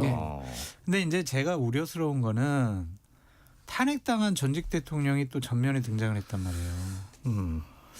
국민의힘이 지방선거 때 중도층을 이끌고 견인해서 지방선거의 승리 가능성을 높이려면 탄핵 세력과는 결별해야 돼요. 윤석열, 박근혜 이 탄핵 세력과는 결별하고 거리 두는 모습 보여야 되거든요. 근데 점점 밀착되는 모습을 보이고 있어요. 그래서 장동혁 대표가 지방선거 승리에 대해서는 관심이 없고 자신의 당권 강화를 위해서 지금 보수파 진영과 국민의힘을 볼모로 잡고 있는 것이 아닌가. 거기에 부안해동하는 여러 중진 의원들 이런 분들이 과연 정치할 자격이 있는 것인가라고 좀 비판을 해보고 싶고요. 결국에는 이것도 악의적으로 좀 해석을 해보면 박근혜 전 대통령이 탄핵당한 이후에 거의 처음으로 국회에 온 거잖아요. 저런 어려운 발걸음을 왜 했을까? 진짜 장동혁 대표의 건강이 걱정돼서 왔을까? 그렇게 보이진 않아요. 결국에는 자신을 따르고 있는 측근 유영하 변호사를 대구시장으로 좀 해줘라. 그러면 내가 당신 또 뒷받침해주겠다. 그런 정치적인 의도가 있는 것이 아닌가. 그래서 정말 국민의힘은 점점 윤석열과 거리두지도 못하고 박근혜는 다시 참여하고 탄핵당한 전직 대통령들이 오른팔 왼팔 다 지금 어깨동무하고 있어요. 그래서 진짜 큰일 너무 났다. 허무하지 않아요? 이렇게 한마디에 그만둘 단식이었으면 단식을 왜 했습니까? 아니, 근데 왜 그거 논평하기 전에 그 장성철 소장님은 정체성이 뭐냐? 네. 이재명 정부의 성공을 바란다. 보수 정당은 하는 사사건건마다 이렇게 폄훼하고 음해하고 이러면은 정체성이 뭔지 제가 좀 묻지 않을 수가 없고요. 저는 보수파와 국민의힘의 선거 승리를 위해서 쓴소리를 하는 겁니다. 자, 그러니까 저는 뭐 박근혜 대통령이 이제 탄핵도 당한 대통령이라고 하지만은 소위 말해서 박근혜 대통령이 부정선거 음모론을 주장하는 것도 아니고 박근혜 대통령이 이를테면은 뭐 계몽령을 얘기하는 것도 아니잖아요. 그러니까 소위 말해서 위험도가 매우 낮은 분이라고 저는 봐요. 예, 그렇기 때문에 박근혜도 뭐 이렇게 박근혜를 전면에 내세워 가지고 이를테면 박어게인 뭐 이렇게 하는 게 아닌 이상 박근혜 대통령하고 뭐 손 잡고 보수를 결집하는데 이를 뭐 좀 쓰임이 있는 게 그게 그렇게 큰 문제냐 그 생각은 들어요. 문제죠. 그러니까. 깜짝이야. 그 사람들하고만 손잡잖아요. 윤석열과 손잡고 박근혜랑 손잡고 탄핵당한 세력들하고만 손잡잖아요. 정확하게는 합리적이고 상식적인. 유승민 의원하고도 손 잡았잖아요. 유승민 의원도 잡고 다 잡고. 유승민 의원은 새가 제가 없는데. 계속 얘기했잖아요. 애니싱 뭐 한동훈 빼고는 다 손 잡겠다라는 거를 이제 기조를 보여준 것 같고. 네. 황교안 대표가 8일 만에 병원에 실려가서 끝났어요. 단식이. 예, 단식. 2019년에 단식을 할 때. 오늘이 8일째죠? 오늘이 8일째예요. 그러니까 이게 뭐 날짜를 꼭 의식했다고 볼 수는 없는데 그냥 인간으로서 신체의 물리적 한계가 일주일이 넘어가면 일단 어렵다고 합니다. 예, 그래서 진짜 아무것도 안 먹고 물하고 소금만 먹으면은 어렵다고 해요. 일반적으로. 아니 오늘 홍익표 그 청와대 정무수석이 송원석 원내대표 만나러 온다 그러지 않았어요? 어제 그래서 저 국회 온 김에 저 단식장에 방문할 거다라는 뭐 예측도 있었는데 뭐 안 만난대요. 안 찾아간대요. 왜냐하면 저거는 만날 이유가 없나? 통일교 특검이라든지 공천원금 특검을 요구하는 게 아니고 저건 내부 단속용, 내부 결속용, 한동훈 쫓아내려는 명분 만들기용, 당내 문제 때문에 단식하는 거기 때문에 우리가 거기에 왜 껴? 이런 생각을 갖고 있다라는 거죠. 그래서 오늘 송원석 원내대표 만나러 오더라도 거기는 만나진 단식장은 않았을 것이다. 그렇게 보여집니다. 그러면은 결국 장동혁 대표는 뭐 얻은 게 뭡니까? 그 말씀하셨다시피 이제 내부 결속은 됐어요. 그래서 많은 그동안 얼굴 보기 힘들었던 분들도 다 찾아왔잖아요. 근데 뭐 어느 당 대표가 그렇게 하든 그렇게 해왔어요. 왜냐하면은 뭐 당 대표가 그 명분이 뭐가 됐든 목숨 걸고 단식하고 있는데 야박하게 비난할 수가 있느냐 뭐 이런 여론도 그 당 내에서는 있으니까. 이게 얼마나 갈 것이냐 그거죠. 그러니까 황교안 제가 예전에 이제 한겨레 신문에 그 장동혁 대표가 당선되자마자 쓴 칼럼 제목이 황교안 장동혁 평행이론이라는 걸 쓴 적이 있어요. 그래서 두 사람의 캐릭터가 매우 닮아 있다. 하나는 법조인 출신이고 또 그 독실한 개신교 신자로서 종교의 언어를 정치의 무대에서 굉장히 자주 활용한다.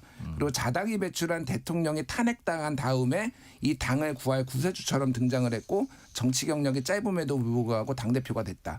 그리고 강성 보수, 아스팔트 보수 아니면 뭐 전한계 씨 무슨 뭐 고성국 이런 사람들하고 손을 잡고 장외 집회를 또 나간다. 뭐 이런 것들이 굉장히 유사하다라는 거예요. 근데 이제 이게 서사가 완성이 되려면은 하나씩 완성되고 있는데 그때는 제가 이제 초기였으니까 갑자기 우리가 황교안이다 얘기를 해서 황교안 장동혁 일체가 돼버리지 않나. 단식을 했어요. 황교안 단식했죠. 지금 장동혁 단식했죠. 8일 만에 똑같이 끝났습니다. 그러면 장동혁 대표가 이제 이 서사가 완성해서 제가 뭐 완성되기를 원하고 안 원하고 그런 게 아니라 그냥 이대로 이 기조대로 지방선거를 치러서 황교안 대표가 총선을 소위 말해서 말아먹었듯이 역대 최대 참패를 당했듯이 그렇게 될 가능성이 높아진다라는 거예요. 황교안 대표도 단식했잖아요. 그때로 다 찾아왔어요. 황교안 대표 예전에 삭발했을 때 동조 삭발하는 사람도 있었습니다. 당내를 단합시키고 결을 뭐 이렇게 다독인다고 해서 이기는 게 아니라는 선거 거를 결과가 이미 바뀌지 않는. 예, 선거 결과는 다른 차원의 문제라는 거예요. 그래서 당내에 이제 리더십은 공고해졌지만은 국민의힘은 더 선거로 놓고 보자면 더 수렁 속에 지금 빠지고 있다. 이렇게 봐야 될 것 같아요. 국힘에서 요구해왔던 쌍특검은 앞으로 어떻게 되는 거예요? 그 이제 송원석 원내대표 몫이 됐죠. 본인이 이제 앞으로 더욱더 가열찬 투쟁을 하겠다라고 얘기한 거고 이게 당내 단식이라고 볼 수밖에 없는 게 통일교 특검, 공천원건 특검 법이잖아요. 이거 원내대표 몫이에요. 그럼 원내대표가 단식을 해야 된다. 왜 당대표가 이걸 가지고 왜 단식을 하냐. 그러니까 이거는 그냥 이 쌍특검을 요구하기 위한 단식이 아니라 흔들리는 자신의 리더십을 확고하기 위해서 장동혁 대표가 승부수를 던진 거 아니냐. 그 부분에 있어서는 어느 정도 성공한 거 아니냐. 이런 평가가 좀 나오는 건데 그 이후에 이제 벌어질 일들에 대해서는 김준일 평론가님이 잘 설명을 해 주신 것 같다. 그런 생각이 듭니다. 네. 더 수렁 속으로 빠지는 거죠. 그러니까 우리들끼리만 결집을 해가지고 선거 이길 수 있냐고요. 전당대회는 이길 수 있어요. 당원 결집시켜가지고 우리 편 많이 만들면 당원 선거에서는 이길 수가 있단 말이에요. 당내 선거에서는. 예. 근데 이거는 일반 국민들이 참여하는 선거잖아요. 지방선거는. 그러면은 나를 지지하지 않거나 나에 대해서 까우뚱거리는 그 중도층을 끌어들여야 되는데 윤석열과 결별 못하고 박근혜랑 손잡고 윤석열과 함께했던 사람들 당직에 다 임명하고 그런 정당을 국민들이 중도층이 선택을 하겠습니까? 그러니까 중요한 문제는 이제 장성철 소장님이 계속 지적을 하시는 그 워딩 하나가 있어요. 뭡니까? 단식을 할 때가 아니라 단절을 할 때다. 그럼. 이런 말씀을 맨날 하시거든요. 그러니까 윤호개인 세력과의 단절 이게 지금 중요한 거예요. 근데 지금 타임라인을 보면은 윤석열 사형 구형되고 그리고 한동훈 제명한 다음에 이걸 시작했잖아요. 네. 중간에 한덕수 23년형, 뭐 15년 구형보다 훨씬 더 높게 노태우보다 높게 22년 6개월이 노태우 그 1심이었는데 그거보다 높게 지금 선고를 내린 거예요.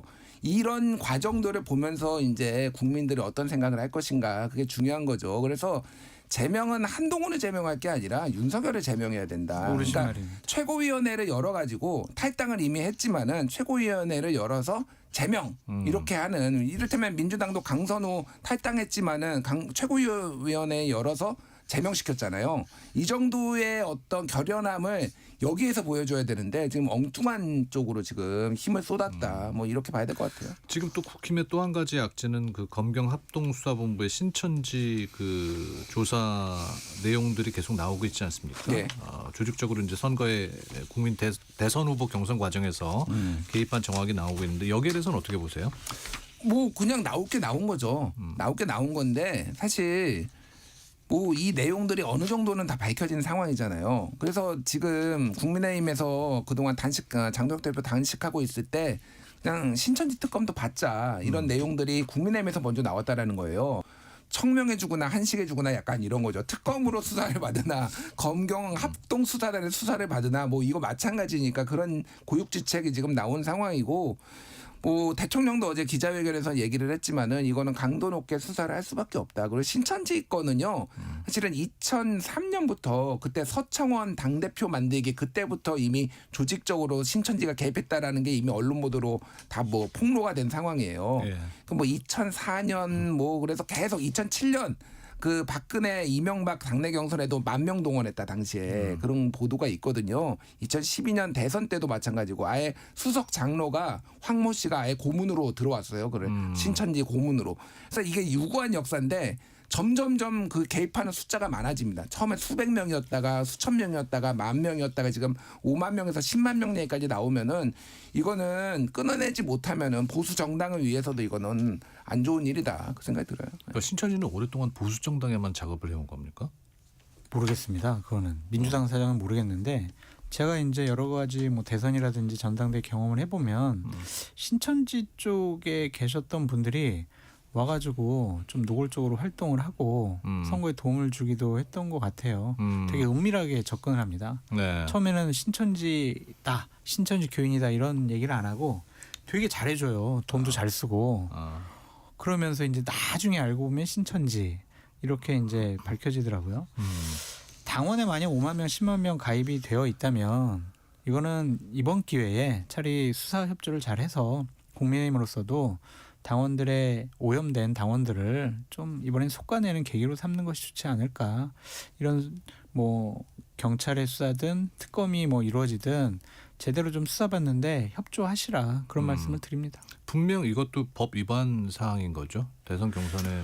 그러니까 이게 좀 종교- 복잡한데 예를 들면은 지금 신천지에서 당원에 가입하라라고 해가지고 권유해서 가입을 한 것만으로 처벌할 수 있느냐는 조금 논란이 있어요.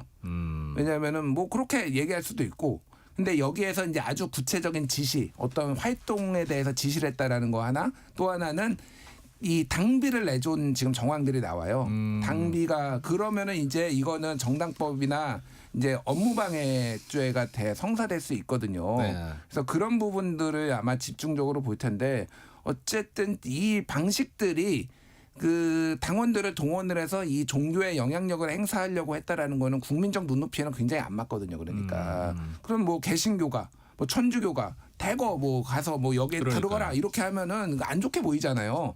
다만 이제 법으로 우유라는 거는 조금 이제 다르게 볼 수는 있지만은 국민의힘 말고 뭐 민주당이나 이런 있냐고 했는데, 당원을 대거 가입한 거는 대체적으로 국힘 쪽이, 그러니까 보수정당 쪽인데, 예를 들면 예전에 이해찬 전 대표도 천지일보 행사에 축사를 보내 타종교에 대한 존중을 역설했고, 예전에 강기가 민주노동당 대표도 2008년에 신천지 하늘문화예술체전에 참석해 축사를 하고 뭐 이런 식으로 좀 이런 거 축사 좀 해주세요, 좋은 말 좀 해주세요 하면은 당대표들이 많이 가서 하거나 축전을 보내기는 했는데, 당원이 대거 들어온 거는 좀 보수정당 쪽에 좀 몰려있지 않냐 그렇게 보입니다. 네. 어제 이재명 대통령이 3시간에 걸쳐서 신년 기자회견 했습니다. 어떻게 보셨습니까? 장병만. 되게 솔직하고 국정 현안에 대해서 자신감 있는 표현을 많이 쓰시더라고요. 그리고 어려운 것은 또 어렵다. 환율 같은 경우엔, 그 부동산 문제 같은 경우에도 어려움을 토로하신 거, 솔직한 모습도 좀 보기 좋게 봤어요. 그리고 대단히 뭐 국정 운영에 대해서 거시적 미시적인 그러한 사항들에 대해서도 자세하게 설명을 해주셔가지고 대통령다운 신년 기자회견을 오랜만에 본 것 같다. 네. 좀 그런 생각이 좀 듭니다. 그래서 앞으로 본인께서 여러 가지 약속을 하시고 국정운영 방침 밝히신 대로 좀 참모들과 잘해서 국정운영을 잘 하셨으면 좋겠다. 저는 되게 잘하셨다라고 이렇게 좀 평가하고 있습니다. 그 궁금했던 검찰 개혁 문제에 대해서도 얘기를 좀 길게 했죠. 네. 대통령이. 저 찬성하는 입장이에요. 대통령 입장은 똑같아요. 오늘 보수 쪽으로 나오신 거 아닙니까? 아니 명비어청과 좀 그만 부르십시오 진짜. 아니 근데 보안수 사건 같은 경우도 지금 수사를 제일 전문적으로 스페셜하게 잘할 수 있는 집단이 검찰, 검사, 검찰 수사관인데, 그들에게 보안 수사권을 뺏겠다라는 것이 과연 맞는 것인가? 뺏으면은 경찰이 수사 종결권까지 갖고 있잖아요. 그러면 예를 들면 얼마 전에 우리 보도했던 김병기 의원 사건 같은 경우, 동작 경찰서장하고 짬짬이 해가지고 거기서 그냥 무마시켜 버리면은 그냥 권력자들에 대한 수사는 전혀 못하는 거예요. 그런 것들을 좀 경찰을 권력을 견제할 수 있도록 보안 수사권 정도는 주는 것이 맞지 않겠느냐라고 대통령 기자회견 전부터 저는 김준일 평론가님과 함께 방송에서 계속 얘기를 했습니다. 그걸 대통령께서 말씀하셨으니까 저는 대통령의 저러한 보안 수사권 주는 검찰 개혁이 방향이 맞다고 생각이 드는 거예요. 그러니까 저는 이제 디테일 하나하나씩 하려면 너무 시간이 오래 걸리니까 큰 틀에서 좀 말씀을 드릴게요. 일단 이재명 대통령은 기자회견을 즐긴다라는 느낌이 강하게 들었어요. 이게 90분이었는데 거의 2배인 180분 좀 안 되는 3시간을 했거든요. 그래서 역대 대통령들도 기자회견 많이 한 사람 꽤 있어요. 뭐 김대중, 노무현 이런 분들은 150번 했는데, 이거는 그러니까 민주주의적 신념 이런 것 때문에 하기 싫어도 억지로 좀 한 경우도 있고 이런데, 이재명 대통령은 좀 즐기는 것 같다. 이 본인의 이 국정 뭐 자신감일 수도 있고요. 그런 게 하나가 있고, 그 특유의 직설 화법들이 굉장히 눈에 띕니다. 그러니까 다른 대통령하고 좀 달라. 이게 약간 노무현 대통령하고도 비슷하면서 다른데, 예를 들면은 왜 저 자세로 북한한테 하냐, 그러니까 그럼 그 자세로 한판 뛸까요? 그렇죠. 뭐 직장인들은 그러면은 뭐 그냥 뭐 회사 다 참으면서 다니는 거지 뭐 이런 취지로 얘기했잖아요. 그러니까 이해를 되게 쉽게 얘기를 한다. 뭐 이런 직설적인 화법이 있는 거고, 저는 가장 중요한 게 이거를 모호하게보다는 모든 가능성을 열어둔 게 있어요. 예를 들면은 그 부동산 보유세 같은 경우에도 이렇게 얘기했어요. 가급적 자제하는 게 좋다. 그러나 반드시 필요한데 안 쓸 이유는 없죠. 그래서 이걸 한다는 거야, 만다는 거야, 약간 이렇게 원전 문제도 너무 정치 이념화됐다. 그래서 이것도 하겠다라고 단정짓지는 않지만은 열어두는 자세로 하겠다. 그리고 뭐 강훈식 비서실장 출마 문제도 열린 자세로, 이해운도 아직 어떻게 할지 결정 안 했다. 그래서 그 배경 설명에 대해서 좀 열린 자세로 놓으면서 배경 설명을 충분하게 하는 게 이런 정치적 상황 변화에 좀 더 대응하기 위해서 이렇게 말을 한 게 아닌가 그렇게 보입니다. 네. 이해운 후보자 청문회는 내일 열리는 거죠? 네, 확정된 것 같습니다. 네. 뭐 임명은 어떻게 될 건지. 대통령께서 뭐 청문회 보고 어떻게 잘 해명을 하는지, 그에 따른 국민 여론이 어떤지 그렇게 좀 그 다음에 결정하겠다고 하셨는데, 결국엔 청문회 열면은 인사청문회 보고서가 작성이 되잖아요. 네. 그러니까 이거를 보고서 작성 안 할지, 보고서를 작성을 했는데 부적격으로 해가지고 청와대로 이제 넘길지, 그걸 봐야 되는데. 흥미로운 지점들이 있어요. 보통 여당 장관 후보자면 여당 의원들이 보호하고 막 어려운 질문 나오면 막 해가지고 뒤집어 엎고 막 이러는데, 과연 내일 여당 의원들, 민주당 의원들이 어떠한 스탠스를 취할지 좀 궁금합니다. 얘가 예언하면은 뭡니까? 적격, 부적격을 다 써서 보낸다. 이렇게 그냥 대통령에게 너무 힘든 선택지를 준 거 아니에요? 대통령 왜 이렇게 걱정하세요? 이재명 정부 성공을 위해서 다 써서 적격으로 보내고 부적격으로 보내는 거 아닌가요? 아니 그러니까 아니에요. 예전에 다 쓴 경우가 꽤 있어요. 다 써요. 합의 안 되면 합의 안 되면 그렇게 써서 보내는 거예요. 그러면 이제 최종 고뇌는 대통령이 하시는 거죠. 대통령이 하도록. 그러니까 인사청문회 안 하고 임명해도 법적으로 문제 없어요. 뭐 그렇다면서요. 근데 이제 의회를 존중한다는 입장에서는 당연히 인사청문회까지 보고 보고서까지 어제 기자회견에서 보고 대통령은 그 부분에 대해서 고뇌를 많이 한다고 얘기를 하시던데. 그런데 약간은 좀 부정적으로 생각하시는 것이 아닌가라고 읽을 만한 문장들이 있어요. 그러니까 문제가 많다고 생각을 한다.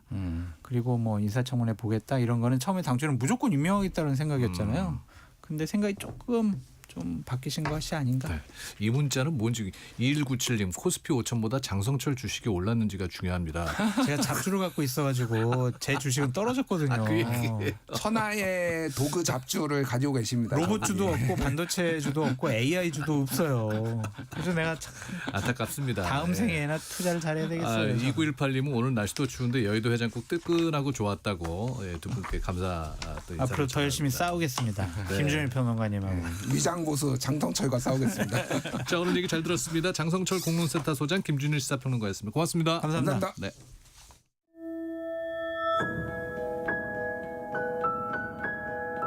KBS 1라디오 세상의 모든 정보 윤인구입니다. 청취자 여러분과 함께하는 상담 코너 시작합니다. 아이의 내일을 키우는 시간. 우리 아이는 왜? 오늘도 참을 인을 마음에 새기며 육아서를 덮었다 폈다 하는 이 시대 엄마 아빠를 위한 시간입니다. 라디오 상담소 우리 아이는 왜, 용인 세브란스 소아청소년과 이재현 교수와 함께합니다. 어서 오십시오. 안녕하세요. 네. 이제 아이들 겨울방학이잖아요. 아유, 우리 애들 왜 그렇게 밤에 잠을 안 자는지, 뭐 하는지 보면 빤해. 휴대전화 들여다보고 있느라고요. 맞아요. 근데 생각해보면 저희도 그랬잖아요. 저희도 어렸을 때 그랬어서 저는 저희 아들한테 잔소리하면서 뜨끔합니다. 아, 이거 일찍 자라고 해도 내가 말할 자격이 있나? 옛날 생각났어. 네. 근데 또 이제 좀 제 시간에 자야지 애들 잘 큰다고 뭐 많이 얘기하잖아요. 네. 이게 그 성장 호르몬이라는 건 무시할 수 없죠. 맞아요. 그 성장 호르몬이 깊게 잘 때 많이 나오거든요. 이게 언제 깊게 자냐면 우리 몸은 생체 리듬이라는 게 있습니다. 그 생체 리듬과 맞을 때 잠을 자야 되는데 이 생체 리듬은 어떻게 결정되냐면 이 빛이 얼마나 들어오느냐에 따라 결정돼요. 그러니까 날이 어두워지면 우리 몸은 잘 준비를 해요. 근데 이제 뇌가 자꾸 이제 이 소위 말하는 도파민 터지는 걸 하려고 놀면서 이제 안 자니까 문제가 되는 건데, 이제 몸이 잘 준비를 했을 때 그때 같이 자줘야 정말 깊은 잠을 잘 수 있고, 그때 성장 호르몬이 많이 나옵니다. 그러면 뭐 낮잠 많이 잔다고 이게 성장 호르몬이 많이 나오는 건 아닐 거 아니에요. 그렇죠. 어떤 일정한 시간대도 중요한 거 아닙니까? 그렇죠. 낮잠을 많이 자면 오히려 밤잠을 깊게 못 자기 때문에 문제가 되고, 그래서 밤에는 주로 이제 저녁 식사하고 보통 3시간 정도 있다가 잠을 자는 게 좋아요. 그러면 9시나 10시쯤에는 잠자리 자는 게 가장 좋습니다. 근데 저도 잘 못합니다. 9시나 10시에 자는 거는 사실 쉽지 않을 것 같은데. 네. 그럼 어느 시간대가 가장 좀 아이들한테는 좋은 성장을 위해서 좋은 시간대라고 얘기할 수 있을까요? 늦어도 밤 10시에는 잠드는 게 그래도 아이들 키 성장을 위해서는. 그리고 아이들도 이제 중고등학생 되면 아침에 깨운하게 일어나요. 그날 또 공부 잘하잖아요. 그렇게 그런 것들까지 생각하면 깊게 잘 자려면 10시에는 눕는 게 좋다. 그런데 저도 수험생 생활 열심히 해봤고 그 생활 해보면은 적어도 한 7시간은 수면 시간을 보장해 주는 게 좋다. 이렇게 7시간. 네. 이거는 어른들한테도 마찬가지로 적용이 되는 얘기입니까? 맞습니다. 어른들도 마찬가지고 어른들도 이제 똑같이 깊게 자는 게 또 중요하거든요. 그래서 그 저녁 식사하고 가벼운 산책하고 한 3시간 정도 공복을 유지한 상태에서 충분히 어두울 때 7시간 정도 수면하시는 게 가장 좋습니다. 그러니까 이 수면의 질을 따질 때는 뭐 어떤 걸 얘기하나요? 잘 자는 게 중요합니까? 많이 자는 게 중요합니까? 너무 많이 자는 것도 오히려 수면에 의한 건강에도 그렇게 좋지 않다고 되어 있습니다. 그래서 수면 시간도 아까 말씀드린 7시간 전후가 가장 좋고, 근데 이게 또 사람들마다 타고난 적절한 수면량이 있습니다. 그래서 평균적으로는 7시간이지만 아침에 일어났을 때 깨어난 시간, 그 시간대가 가장 좋고요. 그리고 좀 요즘 잘 못하시는 게 아까 말씀하신 것처럼 잘라고 누워서 핸드폰 많이 해요. 그런데 정말 푹 자고 잘 자려면 자기 전에 밝은 빛을 안 보는 게 좋습니다. 그래서 수면 환경을 충분히 어둡게 하고 누워서 핸드폰 안 하고 바로 잠자려고 하는 게 굉장히 수면의 질을 높이는 데 중요한 습관이라고 할 수 있습니다. 네. 아마 갓난아기부터 이제 어린아이를 두고 계시는 부모들은 가장 고민하시는 게 우리 아이를 어떻게 잘 재울까에 대한 방법을 가장 많이 고민하실 텐데 네. 뭐 따로 떼어놓고 처음부터 재워야 된다, 아니면 품에서 잘 자도록 그렇게 케어를 해야 된다, 뭐 의견이 분분해요. 저도 애 키울 때 그랬고. 근데 뭐 수면 교육이라는 건 해야 되는 겁니까? 이게 이제 방금 말씀하신 것처럼 수면 교육이라고 하면 보통 이게 재우는 방법에 대해서 많이 고민을 하십니다. 이게 아니면 뭐 분리 수면을 해야 되냐, 아니면 재울 때 몇 분 정도 울리고 안아줘야 되냐, 이런 그 테크닉적인 부분을 많이 생각을 하시는데, 근데 그런 고민을 할 수밖에 없는 게 아기 키울 때, 특히 어린 신생아랑 어린 영아 키울 때 가장 힘든 게 밤에 잠 못 자는 거거든요. 근데 그래서 그런 테크닉을 많이 고민하시지만 저는 수면 교육이라는 게 꼭 그런 재우는 방법뿐만이 아니고 좀 더 포괄적으로 생각해서 아기가 잘 자도록 하는 방법을 가르치는 것. 이거를 조금 이게 비단 재우는 방법뿐만이 아니고 깨어 있을 때 어떻게 하는지도 되게 중요하거든요. 네. 그래서 이런 좀 더 큰 그림, 큰 그 방향성으로 수면 교육을 접근하시면 수면 교육은 꼭 필요하다라고 말씀을 드릴 수 있겠습니다. 이게 그러면 언제부터 시작하는 게 맞는 거예요? 이게 재우는 테크닉적인 측면으로 수면 교육을 많이 접근하시다 보니까 일부 이제 육아 정보들을 보면 뭐 몇 개월 이후부터 수면 교육을 해야 된다라고 얘기를 하는데요. 근데 저는 아까 말씀드렸지만 하루 종일 잠을 잘 자려면 하루 종일을 잘 보내야 되거든요. 그런 측면에서 생각을 해보면 태어나자마자 하는 게 수면 교육이다라고 말씀을 드립니다. 이걸 조금 더 이해하기 쉽게 설명을 드리면요, 우리 어른들 예로 들어볼게요. 우리가 밤에 잠을 잘 자려면 물론 이제 자는 환경도 어둡게 하고 조용히 하고 잠자리 뭐 침대나 베개도 편안하게 해야 되고 이런 것도 되게 중요하지만요, 낮에 뭐 커피를 몇 잔 먹었는지, 지금 아픈 데는 없는지, 오늘 스트레스를 많이 받지 않았는지, 이런 것들이 되게 중요하거든요. 그래서 이렇게 깨어있는 시간이 굉장히 중요합니다. 그래서 이건 아기들도 마찬가지여서요. 아기들도 깨어있는 시간에 얼마나 잘 시간을 보냈는지, 먹고 소화는 얼마나 잘 됐는지, 이런 측면이 아기가 밤에 잠을 잘 자게 하는데 굉장히 중요한 측면이라고 할 수 있습니다. 그래서 아기들은 근데 보통 깨어있을 때 뭐 먹고 놀고 싸고 이거밖에 안 하잖아요. 그래서 이런 것들을 잘 하는 것이 수면 교육의 시작이다라고 말씀을 드릴 수 있겠고요. 근데 이제 이런 측면을 또 고려를 해야 되는 게 뭐가 문제가 있냐면요, 이제 막 태어난 신생아들을 생각하면 엄마 뱃속에 있을 때는 아기는 이제 처음 생겨나서 자기는 엄마 뱃속에서부터 만들어졌잖아요. 그럼 그 안은 물속에 둥둥 떠가지고 꽤나 조용하고 따뜻하고 거의 일정한 환경으로 노출되어 있다가 세상에 태어나면 시끄럽기도 하고 밝았다가 어두웠다가 이게 혼란스러운 게 많습니다. 그런 자극이 많기 때문에 아기들은 하나하나 가르쳐줘야 돼요. 이게 배고플 때는 탯줄로 이제 영양받는 게 아니라 입으로 먹어야 되는 거고, 이제 잠시 네가 잠을 자도 아기들은 눈을 감고 있으면 엄마가 없어진다고 생각해요. 근데 엄마가 없어지는 게 아니라 잠깐 떨어졌다 다시 엄마가 나타나는 거야. 이런 교육들을 다 해줘야 되기 때문에 그래서 수면 교육을 좀 더 크게 바라봐야 된다고 말씀을 드리는 거고, 그래서 수면 교육은 태어나자마자 하는 것이다라고 정리를 할 수 있겠습니다. 근데 뭐 아이의 여러 가지 뭐 성향, 컨디션 그런 거에 따라 뭐 밤에 잘 자는 아이, 뭐 낮에 잘 자는 아이 좀 다르잖아요. 맞아요. 이 성향이 타고나는 것들이기 때문에 근데 일부 어떤 분들은 이게 작은 아기가 어떤 성향이 있어라고 말씀을 하시기도 해요. 그런데 성향이라는 거는 자극과 반응이거든요. 예를 들어서 어떤 사람은 타고나기를 소리에 예민한 사람들이 있죠. 그럴 수 있죠. 청각이 예민한 건데 이런 사람들은 태어날 때부터 이제 청각이 예민한 겁니다. 아기들한테는 그런 반응이 더 크게 느껴지겠죠. 그렇죠. 아기들 주변에 뭐 여러 가지 뭐 청각적인 거나 그런 반응들이 맞아요. 그래서 아기들 저는 이제 수많은 아기들을 보는 게 일이다 보니까 아기들을 쭉 관찰을 해보면 어떤 아기는 배고픔에 굉장히 예민한 애가 있고 어떤 아기는 소리에 되게 예민하거나 어떤 아기는 빛에 되게 예민하고 그런 오감이 다 각자 예민한 부분이 다릅니다. 그게 다 예민한 아이들도 있고요. 그래서 이런 성향에 따라서 어떻게 재우는지 어떤 방법으로 하는지에 따라서 소면 교육이 맞거나 틀리거나 하는 게 갈리기도 합니다. 네. 밤에 자주 깨는 아이가 이게 환경이 문제인지 아니면 이 아이의 습관 아니면 부모가 그렇게 재우는 습관의 문제인지 이걸 어떻게 구분할 수 있을까요? 생각보다 이거는 구분하기 쉽습니다. 왜냐하면 아기에게 그리고 사람에게 자기 좋은 환경이라는 건 딱 정해져 있거든요. 일단 굉장히 어두워야 되고요. 그리고 요즘처럼 추운 겨울에는 찬바람 들진 않는지 창가여서 찬바람 들지 않는지도 봐야 되고 방이 이제 뭐 조용한지 이게 집 주변에 시끄러운 소음이 들어오진 않는지 이런 것들도 잘 봐야 되고 그런 환경을 먼저 돌이켜 봐야 되는데요. 겨울철에 가장 많이 실수하는 것이 방을 지나치게 덥게 아기가 추울까봐 이렇게 너무 따뜻하게 해주시는 겁니다. 꽁꽁 싸매잖아요. 또. 맞아요. 그리고 방 온도도 보일러도 막 틀어놓으시고 전기장판 트시는 분들도 있거든요.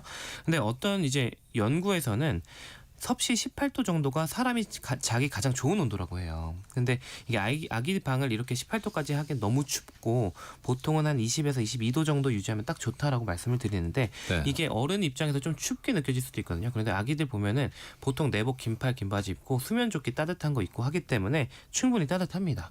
그렇기 때문에 뭐 방 온도를 25도, 26도까지 올릴 필요도 없고 전기장판을 틀어놓으시거나 두꺼운 이불 덮어놓으시는 거는 오히려 이제 아기 수면을 방해하고 좀 위험할 수 있기 때문에 피하는 것이 좋습니다. 그래서 이런 환경이 잘 마련이 돼 있다면 이거는 낮에 어떻게 하는지 이게 밤에 재울 때 어떻게 하는지 습관의 문제다라고 할 수도 있겠습니다. 네.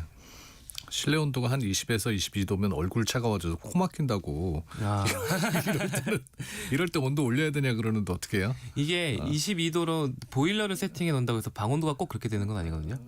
그래서 그리고 또 중요한 게 아기들이 어떤지 아기 반응을 봐야 돼요. 아기가 편하게 잘 자고 있으면 괜찮은 건데 어른이랑 아기 반응이 다를 수가 있어요. 근데 아기는 잘 자고 있는데 어른이 좀 불편하다고 아기도 불편할 거다라고 그렇게 판단하시면 좀 곤란합니다. 네, 우리 두 살아가 엄마인 이수민 프로듀서의 고민이었습니다. 네. 홍명수님께서 문자 보내주셨는데요. 아이들 키워보니 푹 잘 잔 아이가 건강하고 키도 크더라고요. 그 아들이 지금 키가 180cm래요. 이야, 대신 자느라고 공부는 조금 뒤쳐졌다고. 어떻습니까? 근데 이게 그럼 낮잠을 안 재울 수는 없잖아요. 또 밤잠 잘 재운다고. 그럼 이 패턴을 어떻게 가져가야 되는 게 맞는 거예요? 이게 어른들은 낮잠 자면 밤에 좀 잠이 깨니까 잘 못 자서 낮잠을 안 자는 게 밤에 잘 잔다 생각할 수 있는데 아기들은 낮에 낮잠을 적절하게 잘 자야 밤에 잘 잡니다. 낮잠을 한번 스킵해버리면 넘겨버리면 밤에 애가 과흥분해서 잠을 못 자는 경우가 생겨요.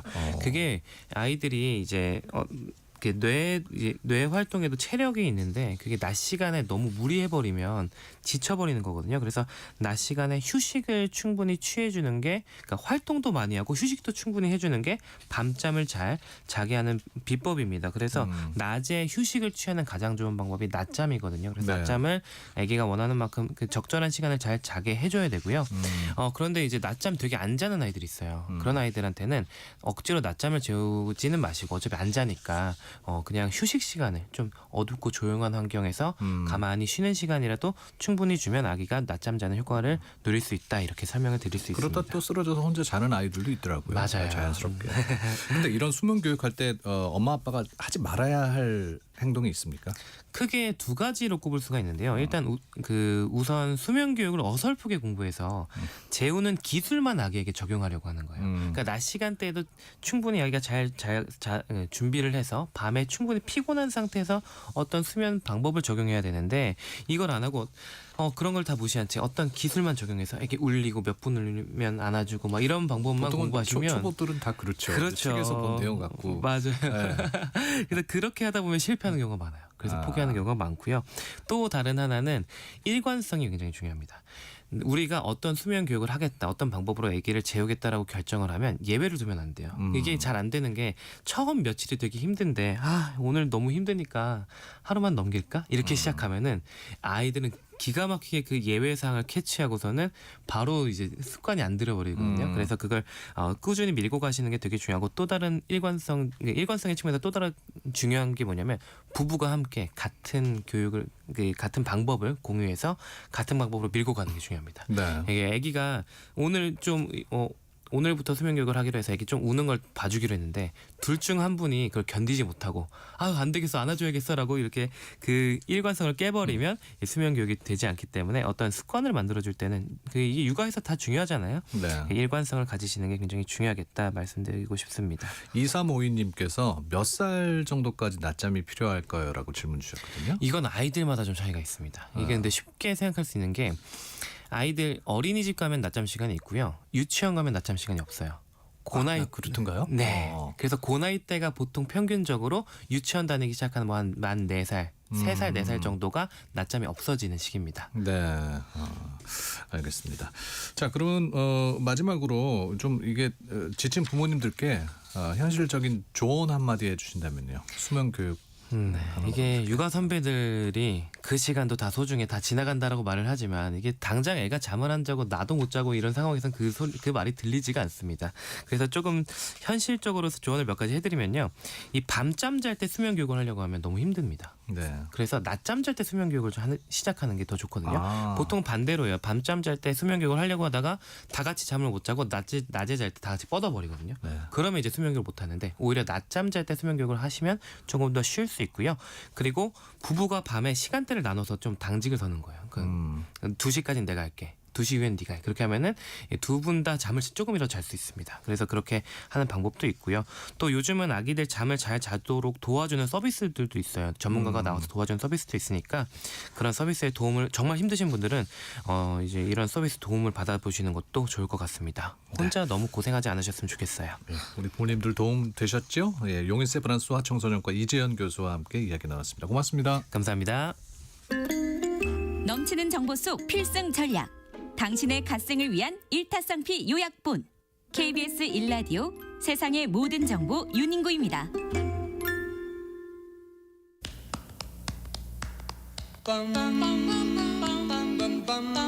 이번 주말에 뭐 하지? 목요일에 미리 만나는 주말 사용 설명서. 네, 여행은 일상의 소중함을 되새기는 원동력이 되곤 하죠. 여행 안내서 장주영 매일경제 여행플러스 편집장과 함께 알아보겠습니다. 안녕하십니까? 안녕하세요. 네, 어디로 갈까요? 오늘요. 날씨가 춥다고 해서 움츠릴 수가 있는데 그럼에도 불구하고 가볼 만한 곳 한번 가보려고 하는데 아무래도 요새 영하 10도에도요? 뭐 저는 사실 두 딸의 아빠인데요. 예, 초등학생입니다.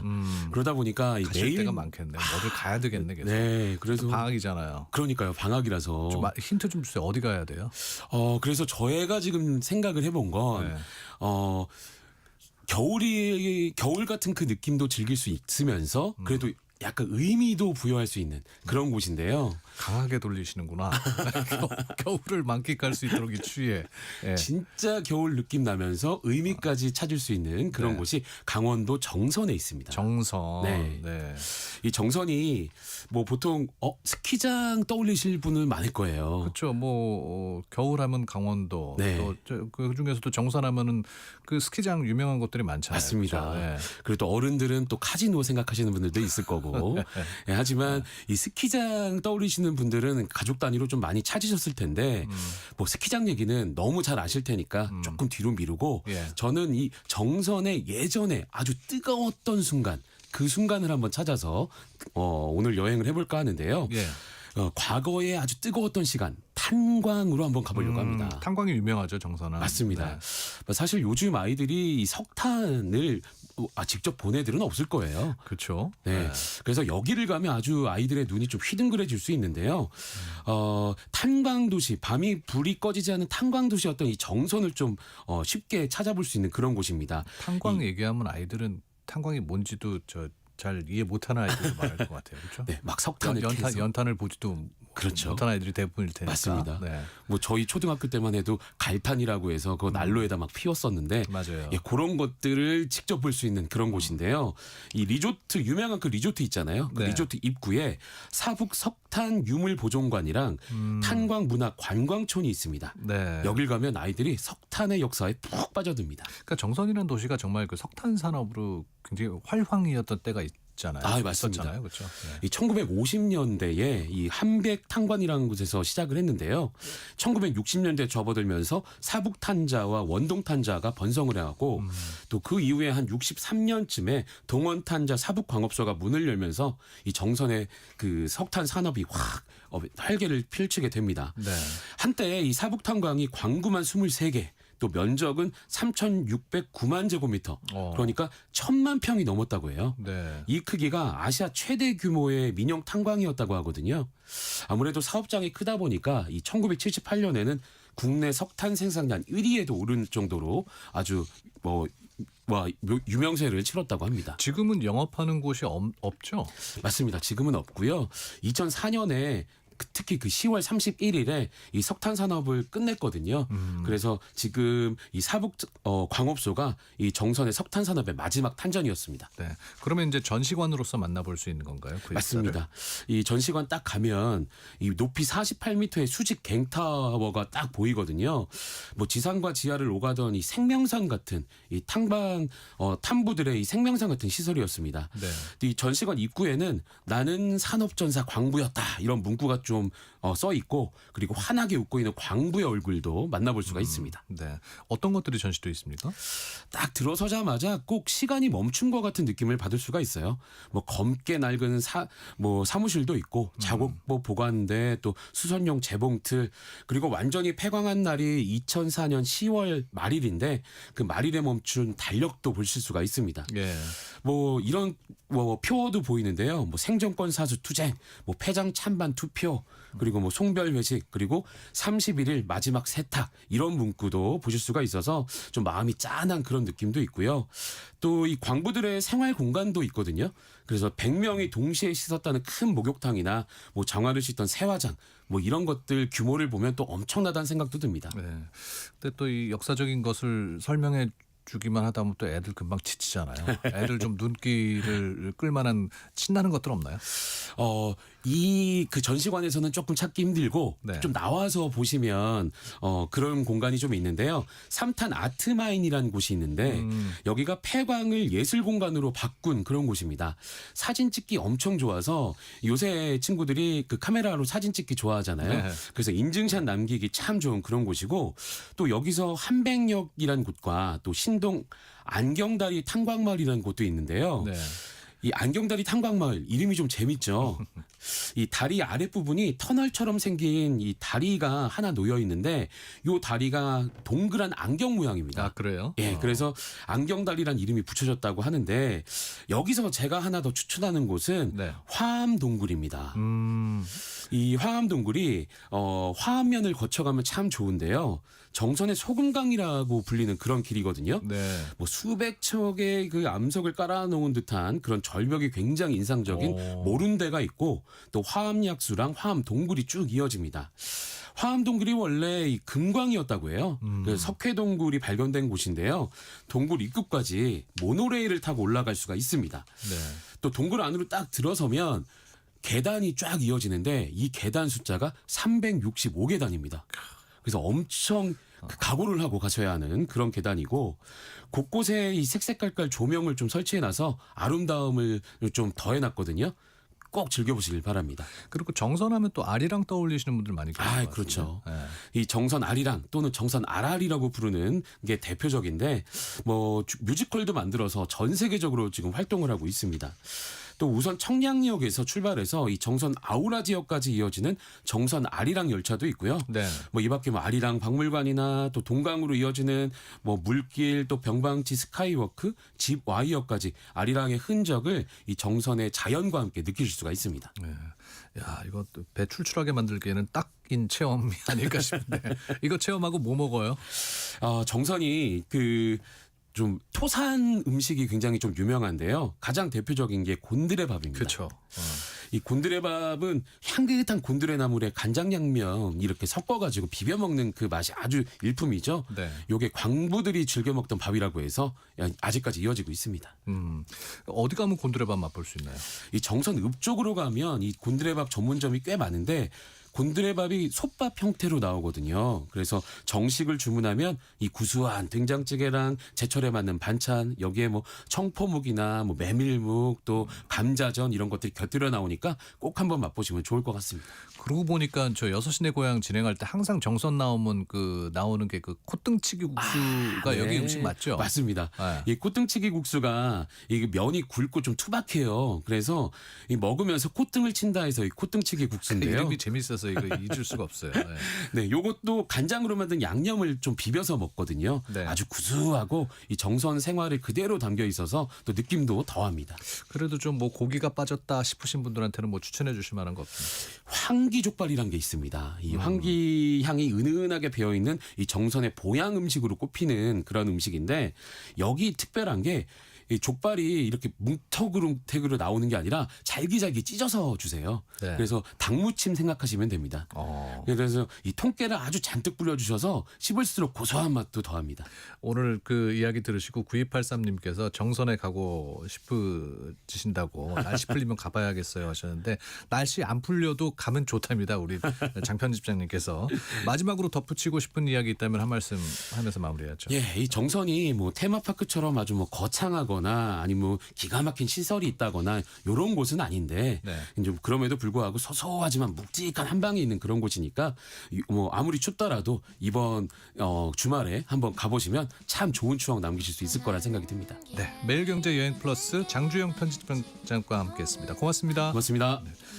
자, 오늘 세상의 모든 정보 윤인구입니다. 순서 마무리하겠습니다. 홈페이지에서 공지사항 확인하시고요. 쿠폰 당첨자도 확인하시면 되겠습니다.